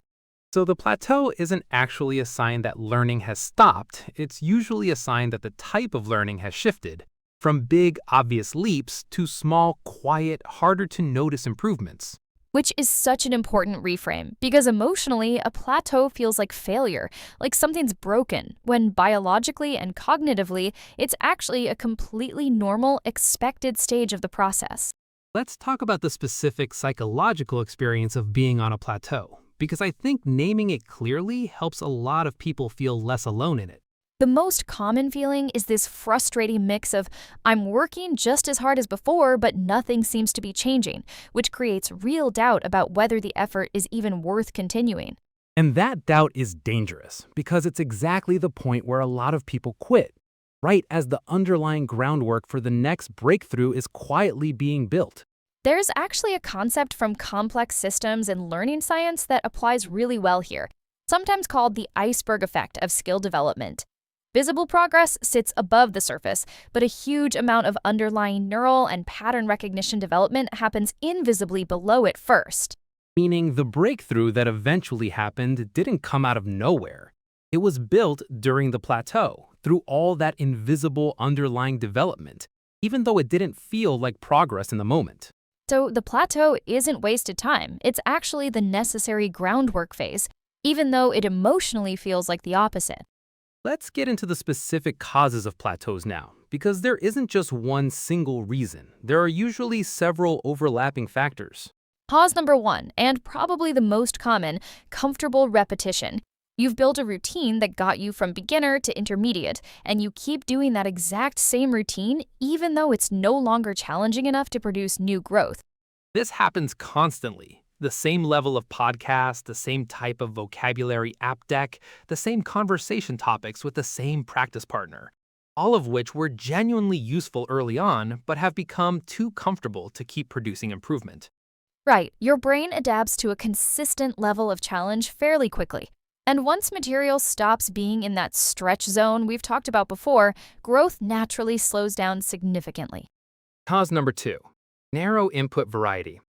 A lot of intermediate learners settle into one specific type of content, one accent, one topic area, one register of formality, and stop being exposed to anything outside that narrow range. Which creates a very solid, comfortable competence within that narrow lane, but almost no growth outside it. So real-world conversations that fall outside that familiar range feel disproportionately difficult. Cause number three, and this one's a bit more subtle. Avoiding your actual weak points. Most intermediate learners have specific known weaknesses. Certain tenses, certain types of listening material, certain conversation topics, and unconsciously avoid practicing exactly those weak areas because they're the most uncomfortable to practice. Which means all your practice time reinforces what you're already good at, and the genuine weak points never actually get addressed, because avoiding discomfort feels more pleasant in the moment than confronting it directly. Cause number four, burnout and reduced consistency without you necessarily noticing it happening. A lot of learners unconsciously reduce the intensity or frequency of their practice once the initial excitement fades, without consciously deciding to slow down. It's rarely a dramatic, sudden stop. It's more of a slow drift. 10 minutes instead of 30, 3 days a week instead of daily. And that quiet reduction alone can produce a plateau, completely separate from any of the other causes. So, plateaus usually aren't caused by one single issue. They're caused by some combination of comfortable repetition, narrow input variety, avoiding weak points, and quietly reduced consistency, all compounding together. There's actually a fifth cause worth mentioning too, one that's a bit more emotional than mechanical: plateau anxiety itself becoming self-reinforcing. The stress of feeling stuck actually makes learning harder in the moment, which then produces more evidence that supports the feeling of being stuck in a genuinely vicious cycle. Right. Stress and anxiety measurably reduce working memory capacity and the ability to absorb new information. So the emotional experience of "I'm stuck and it's stressing me out" can actually become part of the mechanism keeping you stuck, not just a reaction to it. Which means part of breaking a plateau sometimes isn't purely about changing your study method at all. It's about reducing the anxiety around the plateau itself first, so your brain has the actual cognitive bandwidth available to absorb new patterns again. That's such an important addition, because a lot of advice around plateaus focuses purely on mechanics, harder material, more variety, and skips over the fact that the emotional state you're in while studying genuinely affects how much of that studying actually sticks. Let's move into the actual solutions now, because I think this is what everyone watching genuinely wants. How do you actually break? Solution 1. Directly addressing comfortable repetition. Deliberately increase difficulty in a structured way, rather than staying in the same comfortable material indefinitely. This means actively seeking out content that's noticeably harder than what feels comfortable right now, even if it produces that uncomfortable feeling of understanding maybe 60 or 70% instead of 90%. Which feels counterintuitive because comfortable material feels more pleasant in the moment. But that exact discomfort is the signal that you're back in a genuine growth zone, rather than a maintenance zone. Solution 2. Directly addressing narrow input variety. Deliberately diversify your content across accents, topics, and formality levels on purpose, even if it feels a little chaotic compared to your previous routine. If you've only been listening to one specific type of podcast, add a completely different accent, a completely different topic area, even a different genre entirely. Comedy instead of news, formal interviews instead of casual chats. The goal is exposing yourself to the full range of real-world English, rather than one comfortable, narrow slice of it, because plateaus often hide specifically in the areas you've been unconsciously avoiding. Solution 3, and this is the one that requires the most courage, honestly. Directly confront your specific known weak points on purpose, rather than avoiding them. Make a genuinely honest list. What tenses trip you up? What accents confuse you? What topics make you freeze in conversation? And then deliberately build a portion of your practice specifically targeting those exact weak areas. It's uncomfortable by design, but this is usually where the fastest, most noticeable breakthroughs actually come from, precisely because that ground hasn't been covered yet. Solution 4, addressing quiet consistency drift. Do an honest audit of your actual current practice. Not what you assume you're doing, but what you're genuinely doing day to day, this week specifically. A lot of people are shocked when they actually track it honestly. What felt like still practicing regularly turns out to be 2 or 3 short sessions a week, quietly reduced from a daily habit that used to exist months earlier. Once you see the honest gap, you can consciously rebuild the consistency, rather than staying in denial about a drift that happened so gradually it went unnoticed. Let's talk about a 5th solution too, one that's a little different from the others. Deliberately changing your goal structure during a plateau, shifting from vague, big-picture goals towards small, specific, measurable challenges. Instead of the vague goal, become fluent, which is basically impossible to measure day to day, and therefore impossible to feel progress toward, set something narrow and specific, like have one full 5-minute conversation this week entirely about my job, or understand an entire unscripted podcast episode without subtitles. Small, specific, achievable targets create visible, checkable wins during exactly the period when progress otherwise feels completely invisible, which helps enormously with the emotional side of pushing through a plateau. And let's add a 6th solution directly tied to that anxiety cycle we mentioned earlier. Deliberately lowering the emotional stakes of individual practice sessions during a plateau specifically. Meaning, instead of treating each session as a test of whether you're still improving, which creates exactly the anxiety loop we talked about, you reframe each session as simple, low-pressure exposure and maintenance. Nothing needs to be proven in any single sitting. Because once the anxiety around each session drops, the cognitive bandwidth for actually absorbing new patterns tends to come back naturally, which often kickstarts visible progress again, sometimes surprisingly quickly. Let's talk about the emotional side a bit more directly too, because I don't think the practical solutions alone fully address how genuinely discouraging a plateau feels while you're inside it. Completely agree. One thing that helps a lot of learners we've talked to is simply knowing ahead of time that plateaus are universal expected parts of the process, not a personal sign of failure or lack of talent. Almost everyone who's ever become fluent in a second language has gone through multiple plateaus along the way, sometimes lasting weeks, sometimes several months. And the people who eventually broke through weren't necessarily more talented, they simply kept showing up through the uncomfortable, invisible middle section. Which connects back to something we've said in previous videos. Consistency through the boring, unrewarding middle matters so much more than raw talent or motivation at the very beginning.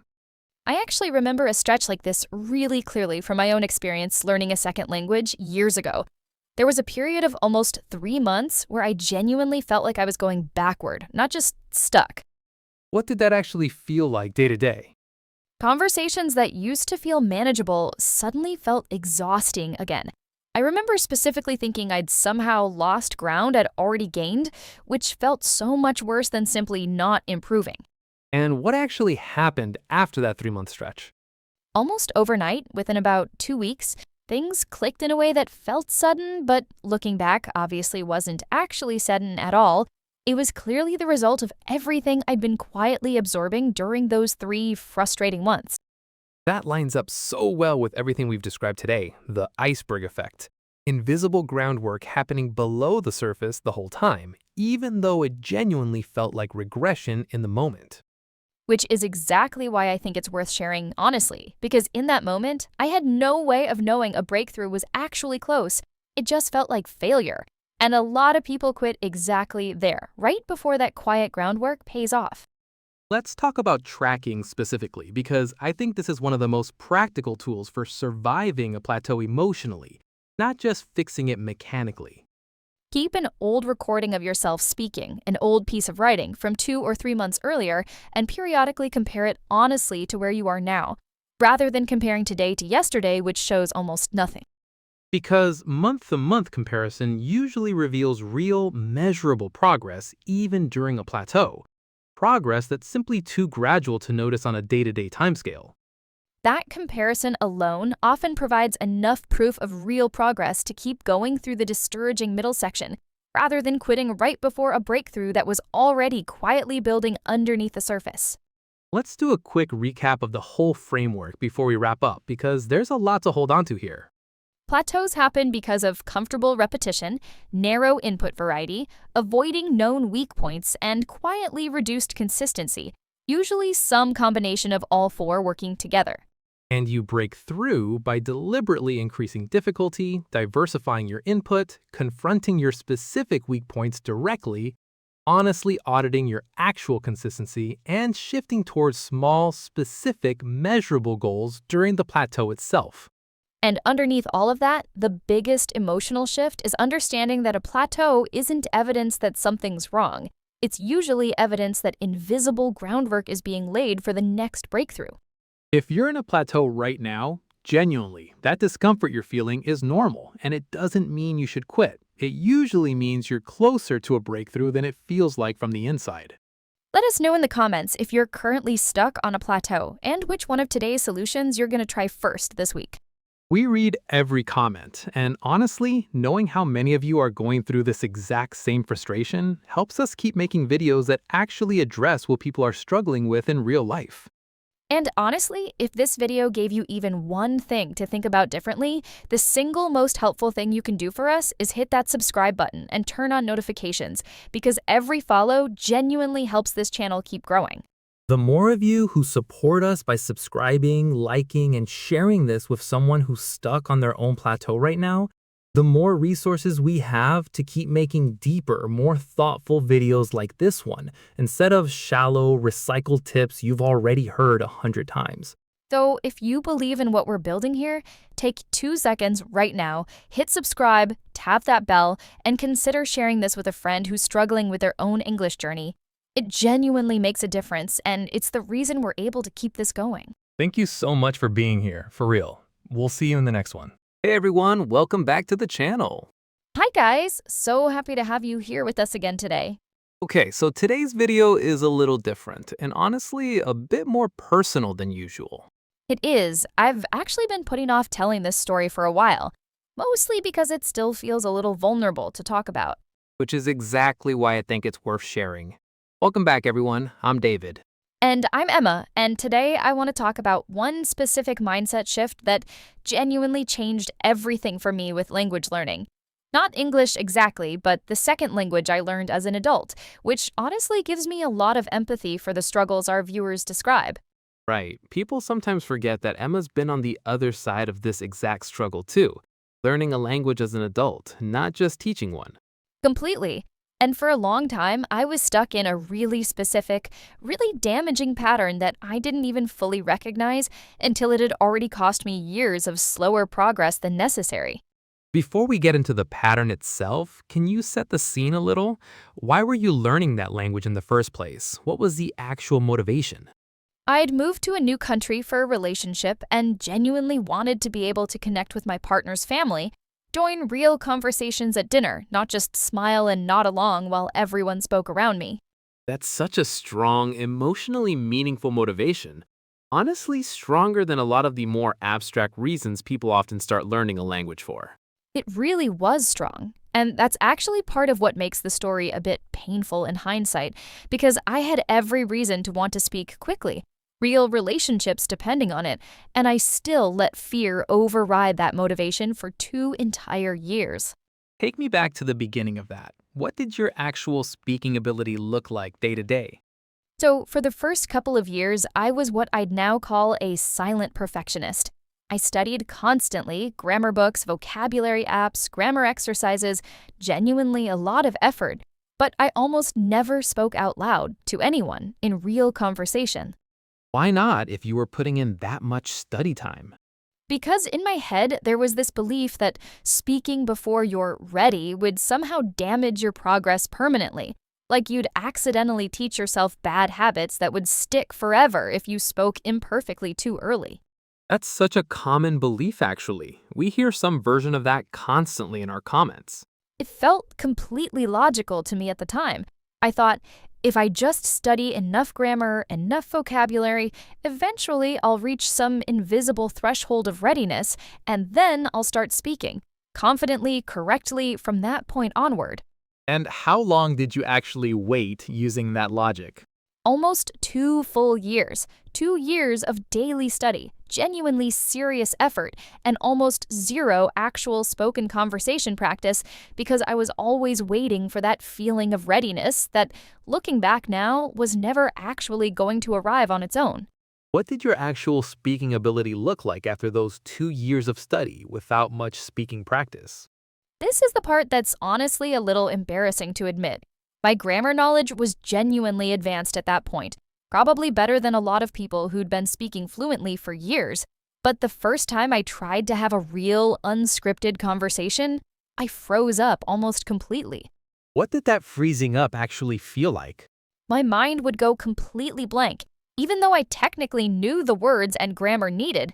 There's this specific kind of panic where you know the information exists somewhere in your brain, but you genuinely cannot access it in real time under real conversational pressure. That sounds incredibly discouraging, especially after 2 years of serious, consistent effort. It was devastating, honestly. I remember specifically thinking, I've clearly wasted 2 years because none of this knowledge is actually usable. That thought alone nearly made me quit entirely. So what actually happened next? Because obviously you didn't quit. I came incredibly close, but around that same time, I had a conversation with a friend who was also learning language, a completely different one, and she said something that genuinely reframed everything for me. What does she say? She said, "You're treating speaking like the final exam after studying, when really speaking badly is actually part of the studying itself." That one sentence completely broke apart the entire mental model I'd been operating under for 2 years. Can you unpack that a bit more? Because I think that's genuinely the core of the mindset shift. Sure, my old model was linear. Study first, accumulate knowledge, reach some threshold of readiness, then begin speaking, ideally correctly from that point onward. Speaking was the reward or the test at the end of a long preparation phase. And the new model? The new model was circular, or maybe more like a feedback loop. Speak imperfectly, immediately, notice specifically where you struggled in that real conversation, then study exactly that specific gap, then speak again, using what you just reinforced, and repeat that loop continuously. So speaking moved from being the final destination to being a continuous input into the learning process itself. Exactly. And once I made that shift mentally, everything about my actual practice changed. I stopped avoiding conversation practice because I no longer believed speaking imperfectly would somehow damage my progress.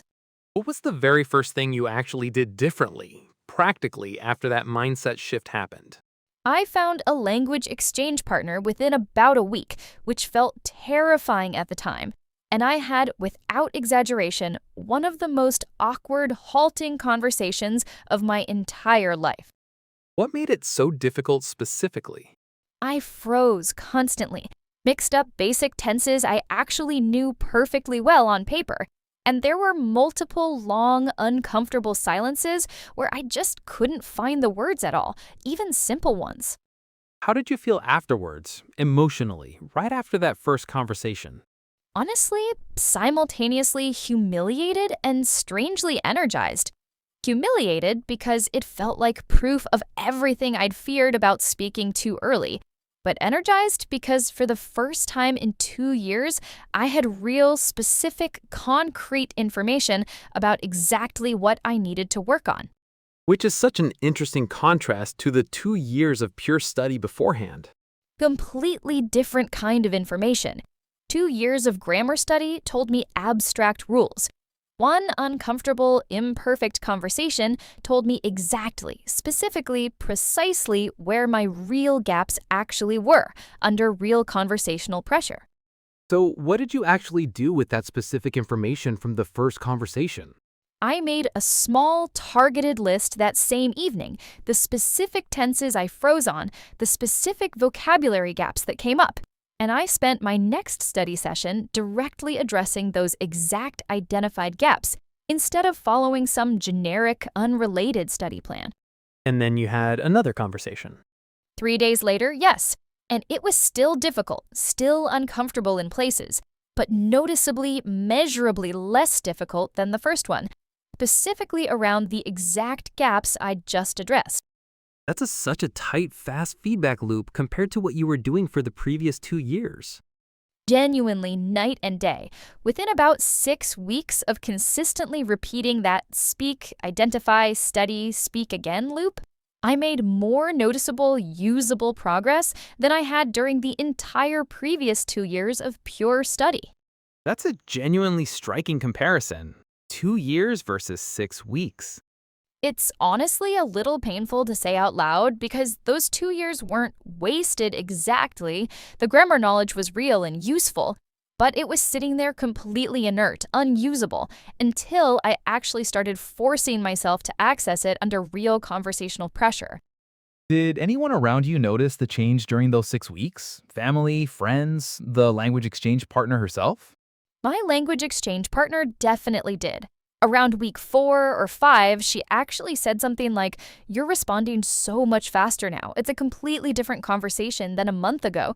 And hearing that from someone else, not just noticing it myself, made it feel real in a way that internal progress alone hadn't quite managed to. That's such a meaningful moment, having external confirmation of something you'd been quietly working toward. It really was, and it also made me a little emotional, honestly, because I remember specifically thinking about all those earlier months where I'd avoided exactly this kind of feedback, purely out of fear, when it turned out to be the single most useful thing I could have been doing the entire time. Did that realization change how you felt about the 2 years beforehand? Any regret, or did you make peace with it? Both, honestly, at different points. There were definitely moments of real frustration, thinking about how much faster I could have progressed if I'd made this shift earlier. But over time, I've made genuine peace with it, partly because that grammar foundation genuinely did matter. It just needed the speaking practice to actually activate it. Which is a nuance worth pointing out clearly, because I don't want anyone watching this to think grammar study itself was the problem. No, not at all, and that's such an important clarification. The problem wasn't studying grammar. The problem was treating study and speaking as two separate sequential phases, instead of one continuous intertwined loop happening at the same time. Right, it's not study instead of speaking versus speak instead of studying. It's weaving both together from the very beginning, even when speaking feels genuinely uncomfortable and imperfect. Exactly. And once I understood that distinction clearly, it also removed a lot of the guilt I used to feel about the earlier 2 years, because the effort itself was genuine. It was just missing one critical connecting piece. Let's talk about why this mindset shift specifically works from a learning science perspective, because I think that context helps people trust it beyond just your personal story. Sure. There's a well-documented gap between what's called receptive knowledge, information you recognize when you see it or hear it, and productive knowledge, information you can actively retrieve and use under real-time pressure.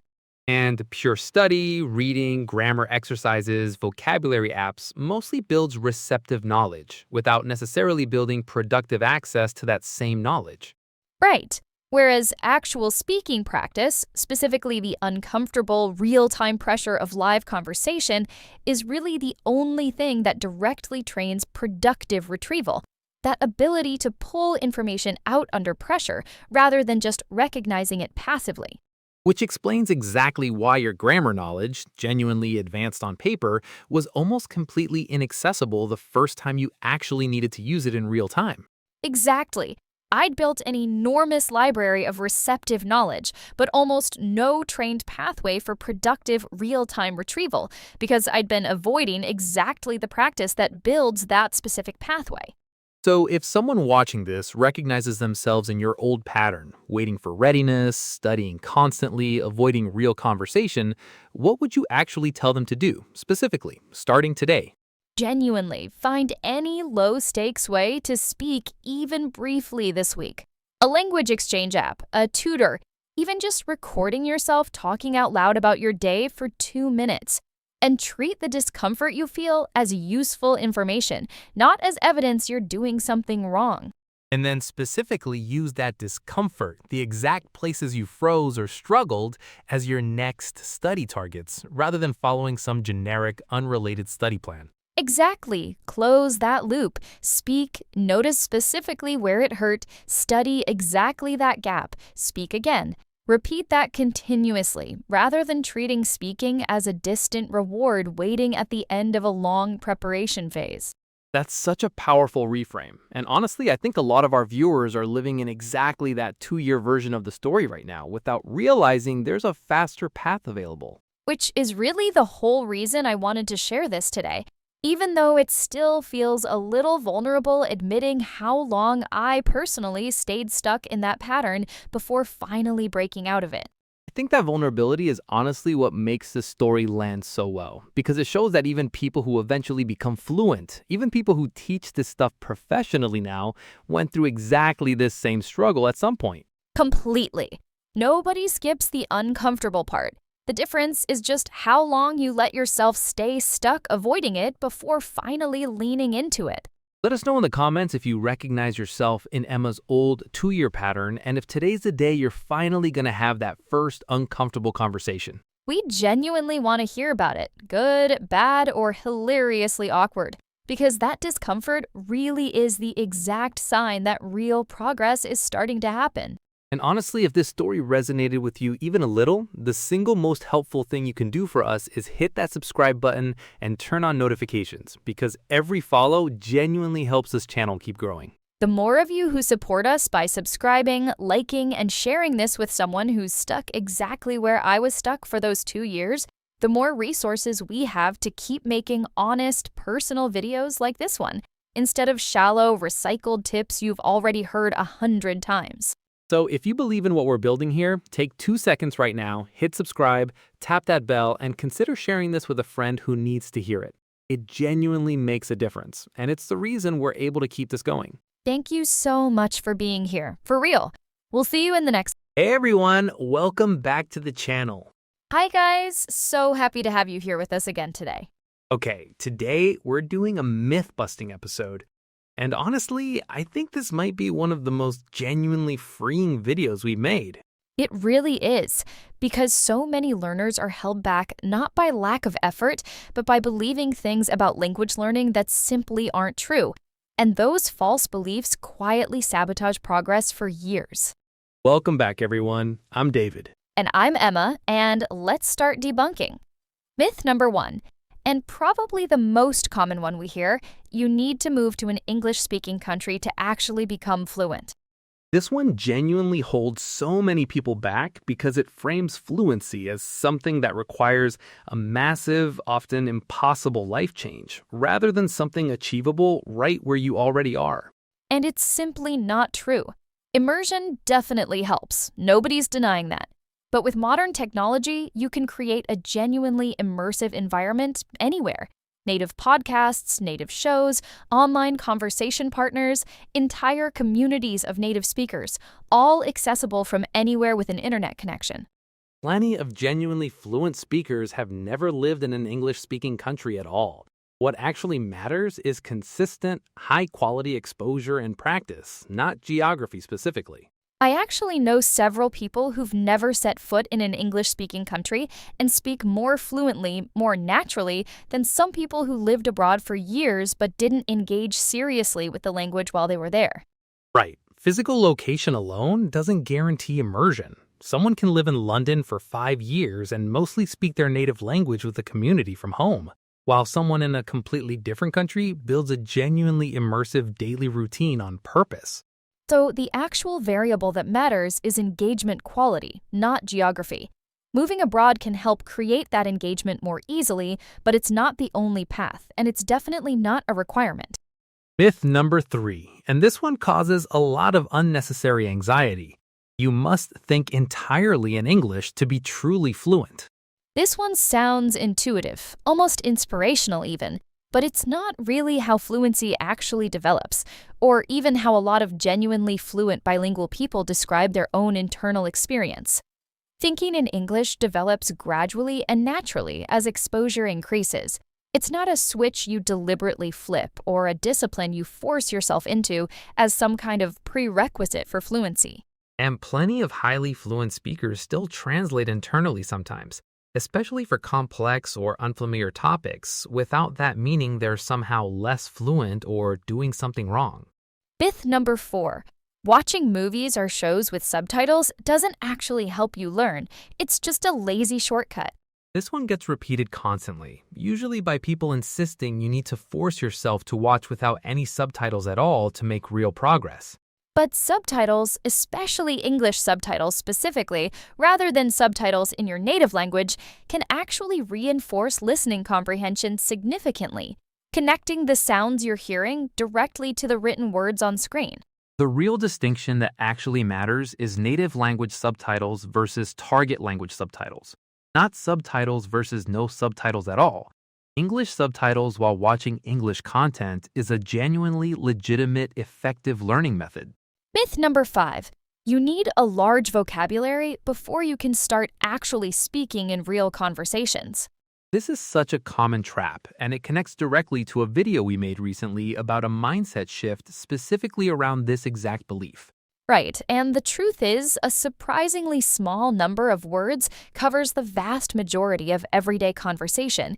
You genuinely don't need thousands of words memorized before attempting real speech. You need a functional core vocabulary and a willingness to communicate around your existing gaps. Waiting for a large vocabulary before speaking is really just another version of waiting to feel ready, which, as we've talked about before, tends to delay progress rather than protect it. There's actually research suggesting that a relatively small set of the most common words, somewhere around a couple thousand, covers the overwhelming majority of everyday spoken conversation. Well over 90% in many studies. So, mastering that core, frequently used vocabulary and then actively practicing speaking with it produces far more usable fluency than passively accumulating a huge, rarely used vocabulary while avoiding actual conversation. Myth number 6. Making grammar mistakes will make native speakers think you're unintelligent. This one causes so much unnecessary shame and anxiety, and it's genuinely one of the more damaging myths on this entire list. In reality, most native speakers judge intelligence based on the content and clarity of your ideas, not on grammatical perfection. A grammatically imperfect but clear, thoughtful sentence reads as intelligent. A grammatically perfect but hesitant, overly cautious sentence often reads as less confident and paradoxically less fluent sounding than someone speaking naturally with occasional small errors. Which really reinforces the earlier point about fluency being about flow and clarity more than pure grammatical accuracy in casual, everyday conversation. Myth number 8. There's one single correct English accent, and you need to adopt it specifically to sound properly fluent. This one causes a lot of unnecessary insecurity, especially because English has dozens of legitimate, widely understood native accents. American, British, Australian, Irish, Scottish, South African, Indian, and many more. There's no single official correct accent that all fluency is measured against. What actually matters for effective communication is clarity and consistency, not eliminating every trace of your natural accent entirely.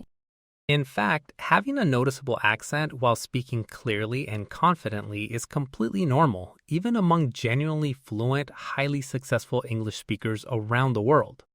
Myth number 8. Some people simply have natural talent for languages, and others don't, and that talent determines success far more than method or effort.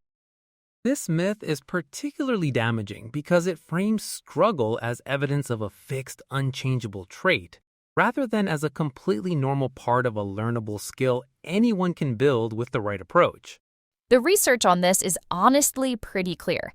Differences in language learning outcomes come down overwhelmingly to consistent exposure, effective methods, and sustained practice over time, not some innate fixed talent that certain people have and others don't.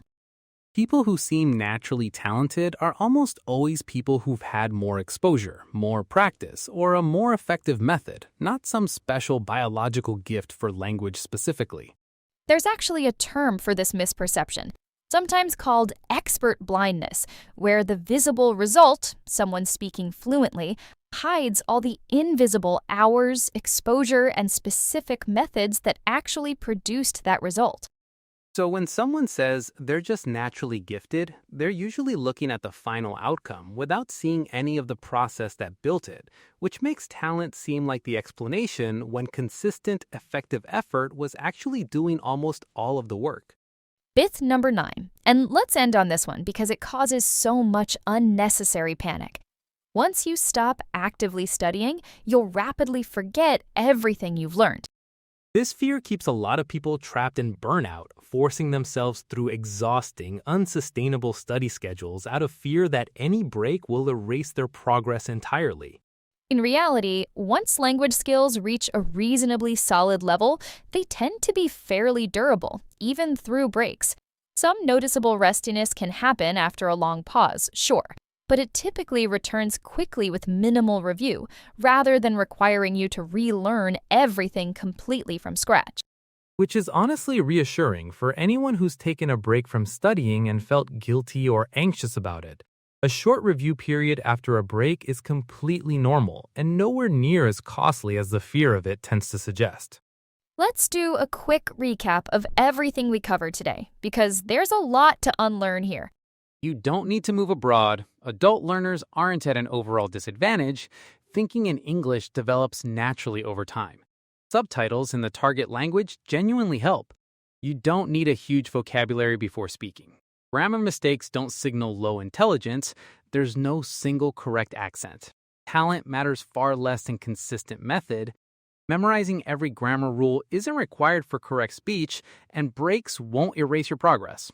10 myths, all genuinely debunked, and honestly, letting go of even a few of these beliefs alone can remove an enormous amount of unnecessary pressure from your entire learning journey. Which is really the whole point of this video. So much unnecessary struggle in language learning comes from false beliefs about how the process is supposed to work, not from any actual limitation in your ability. Let us know in the comments which of these myths you personally believed for the longest time, and how it feels to finally let it go. We read every comment, and honestly, hearing which specific myths are resonated helps us know exactly what to cover more deeply in future videos. And honestly, if this video freed you from even one belief that's been quietly holding you back, The single most helpful thing you can do for us is hit that subscribe button and turn on notifications, because every follow genuinely helps this channel keep growing. The more of you who support us by subscribing, liking, and sharing this with someone who's stuck believing one of these exact myths right now, the more resources we have to keep making honest, myth-busting videos like this one instead of shallow, recycled tips you've already heard 100 times. Though if you believe in what we're building here, take 2 seconds right now, hit subscribe, tap that bell, and consider sharing this with a friend who needs to hear it. It genuinely makes a difference, and it's the reason we're able to keep this going. Thank you so much for being here. For real. We'll see you in the next one. Hey everyone, welcome back to the channel. Hi guys, so happy to have you here with us again today. Okay, so a lot of you have seen our short clips, one word that makes you sound native, and honestly, they've done really well. But we keep getting the same request in the comments. Can you do a longer version with more words and actually explain why each one works? So that's exactly what today's video is. Welcome back everyone, I'm David. And I'm Emma. And today we're going through a full list of single words and short phrases that genuinely shift how native your English sounds, plus the actual reasoning behind each one. Let's start with a classic, the word actually. This one's so underrated. Learners often use it correctly for correction. Actually, I think it's Tuesday. But native speakers use it constantly as a soft conversational connector too, not just for correcting facts. Right, actually, that reminds me of something. Or, I actually really like that movie, where it's adding emphasis or a slight pivot, not correcting anyone.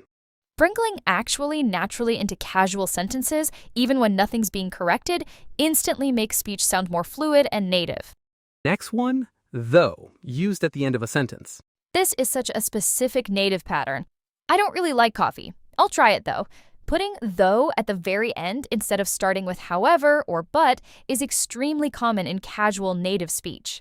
And it's rarely taught this way in textbooks, which almost always teach however as the go-to contrast word, when in casual speech, ending a sentence with though sounds far more natural. Next, the word honestly. Honestly as a sentence opener is everywhere in native speech. Honestly, I have no idea. Honestly, that's a great point. It signals sincerity and casual tone immediately. Honestly, as a sentence opener, is everywhere in native speech. Honestly, I have no idea. Honestly, that's a great point. It signals sincerity and casual tone immediately.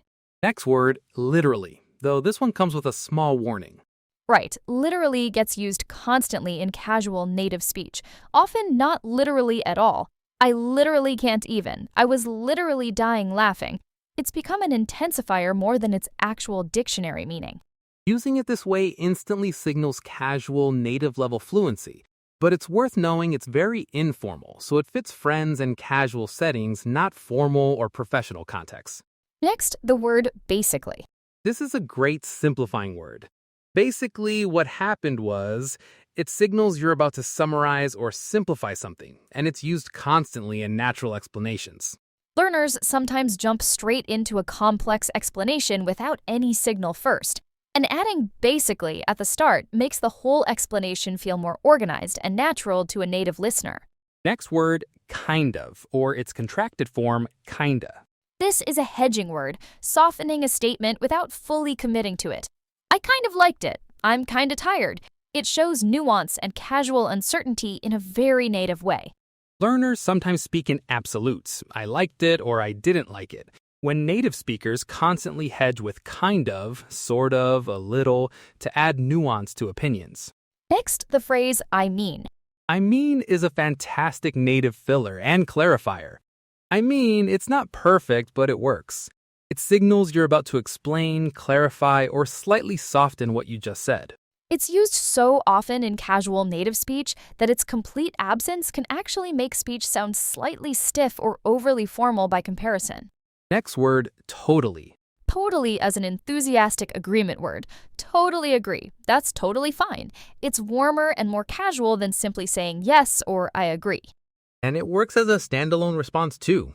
Someone says something and you just respond totally, which reads as natural, warm agreement in a way a flat yes doesn't quite capture. Next, anyway, specifically used to redirect a conversation. This is such a useful native transition word. Anyway, back to what I was saying. Anyway, how was your weekend? It signals a topic shifts smoothly without an awkward silence or abrupt jump. Learners sometimes just abruptly change topics without any transition word at all, which can feel jarring, whereas anyway smooths that transition naturally. Next word, stuff, used as a casual substitute for more specific nouns. I've got some stuff to do today. There's a lot of stuff in this article. It's vague on purpose, and native speakers use it constantly instead of specifying every single detail. Learners sometimes overspecify everything, listing out every item, when a native speaker would often just say stuff and let context fill in the rest. Next, guys, used to address a group regardless of gender in most casual contexts. Hey guys, what do you guys think?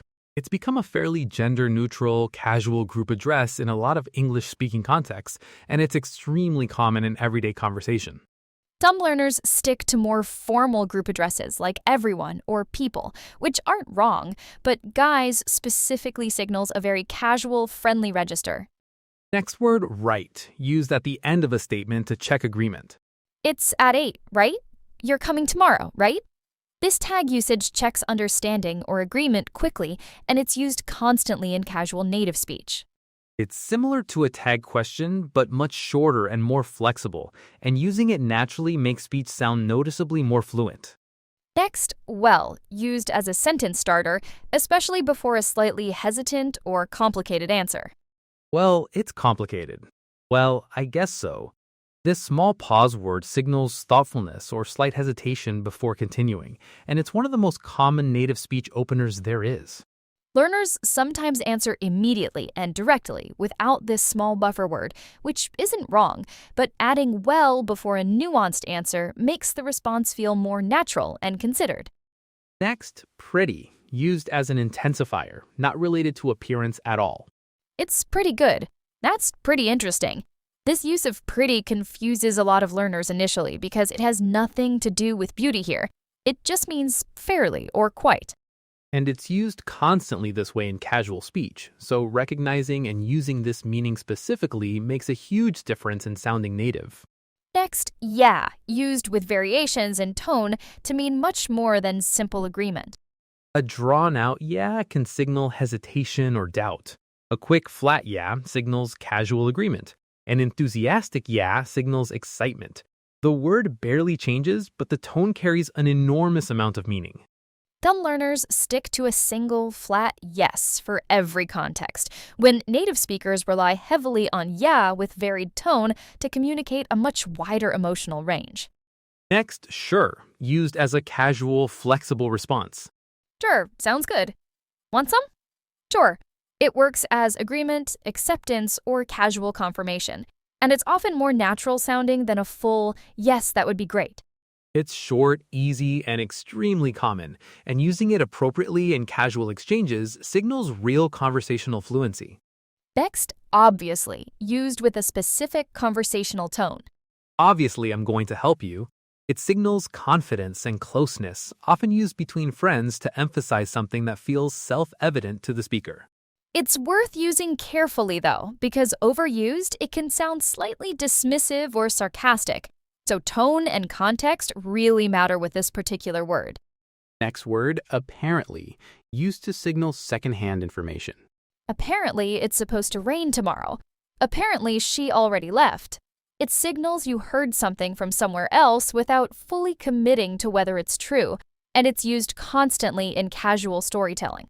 Learners sometimes say, I heard that, every single time, which is completely correct, but apparently does the same job in a single word and it sounds noticeably more native and efficient. Next, kinda like, used specifically when describing or comparing something loosely. It's kinda like a mix between a burger and a sandwich. This casual comparison structure is everywhere in native speech, especially when explaining something unfamiliar using a familiar reference point. It's a small phrase, but it makes explanations feel much more natural and conversational than a more formal comparison structure would. Next one, no worries. Use as a casual response to thanks or apology. Thanks for waiting. No worries. It's replaced you're welcome in a huge amount of casual native speech, especially in American and Australian English, and it signals real, relaxed, friendly warmth.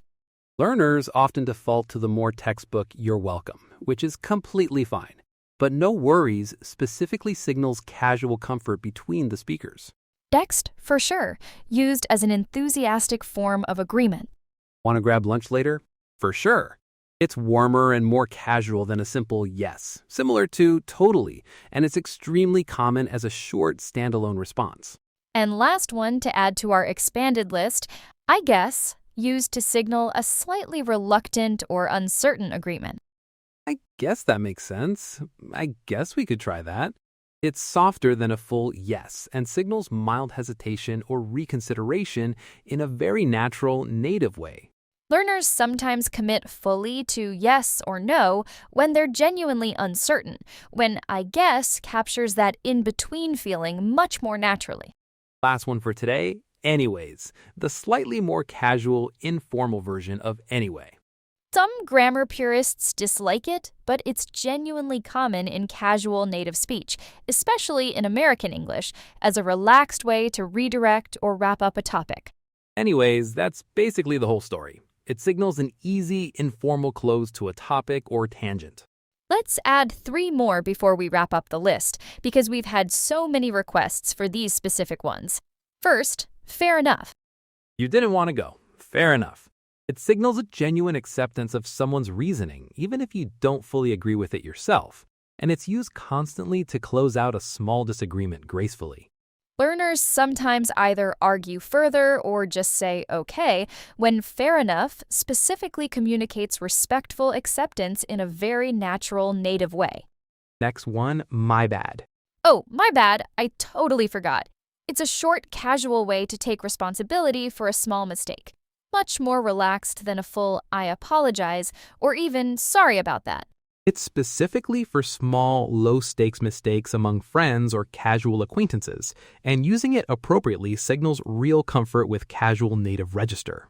And the last one, used as a filler and connector throughout a sentence.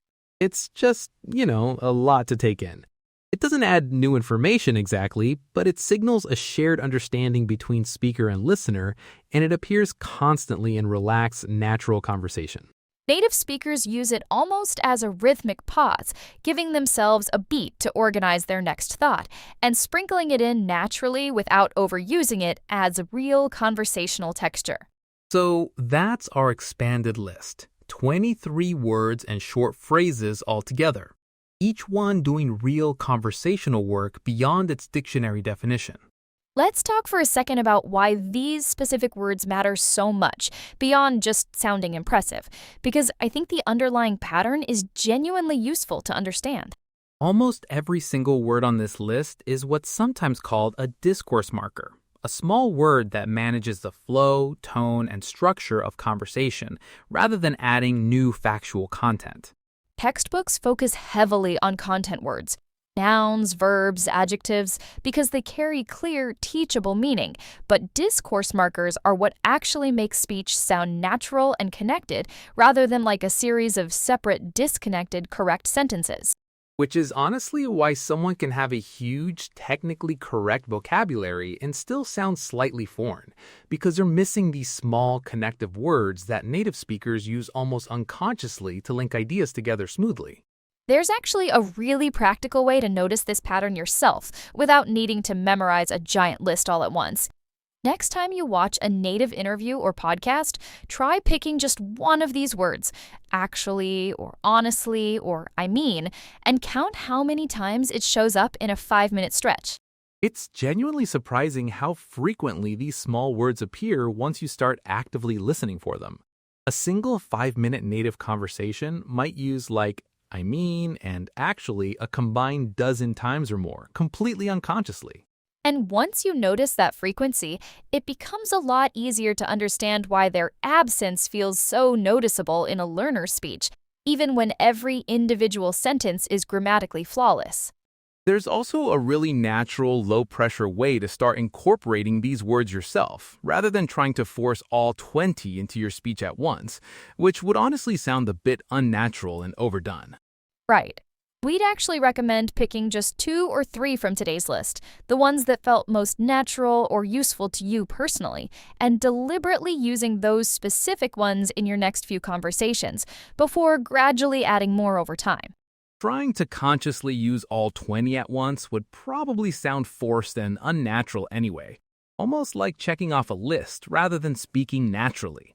Small, gradual integration works so much better than trying to force it all in immediately.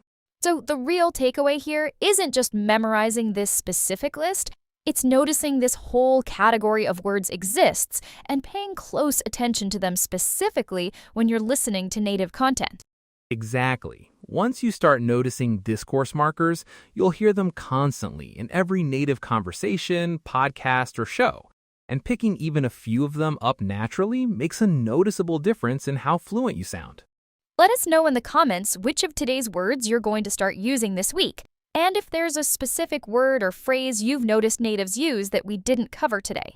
We genuinely read every comment, and a lot of our future one-word shorts actually come directly from suggestions you all leave down there. And honestly, if this longer format was helpful, the single most helpful thing you can do for us is hit that subscribe button and turn on notifications, because every follow genuinely helps this channel grow. The more of you who support us by subscribing, liking, and sharing this with someone learning English right now, the more resources we have to keep making both these deeper long-form videos and the daily short clips you've been enjoying, instead of shallow, recycled tips you've already heard 100 times. So if you believe in what we're building here, take 2 seconds right now, hit subscribe, tap that bell, and consider sharing this with a friend who needs to hear it.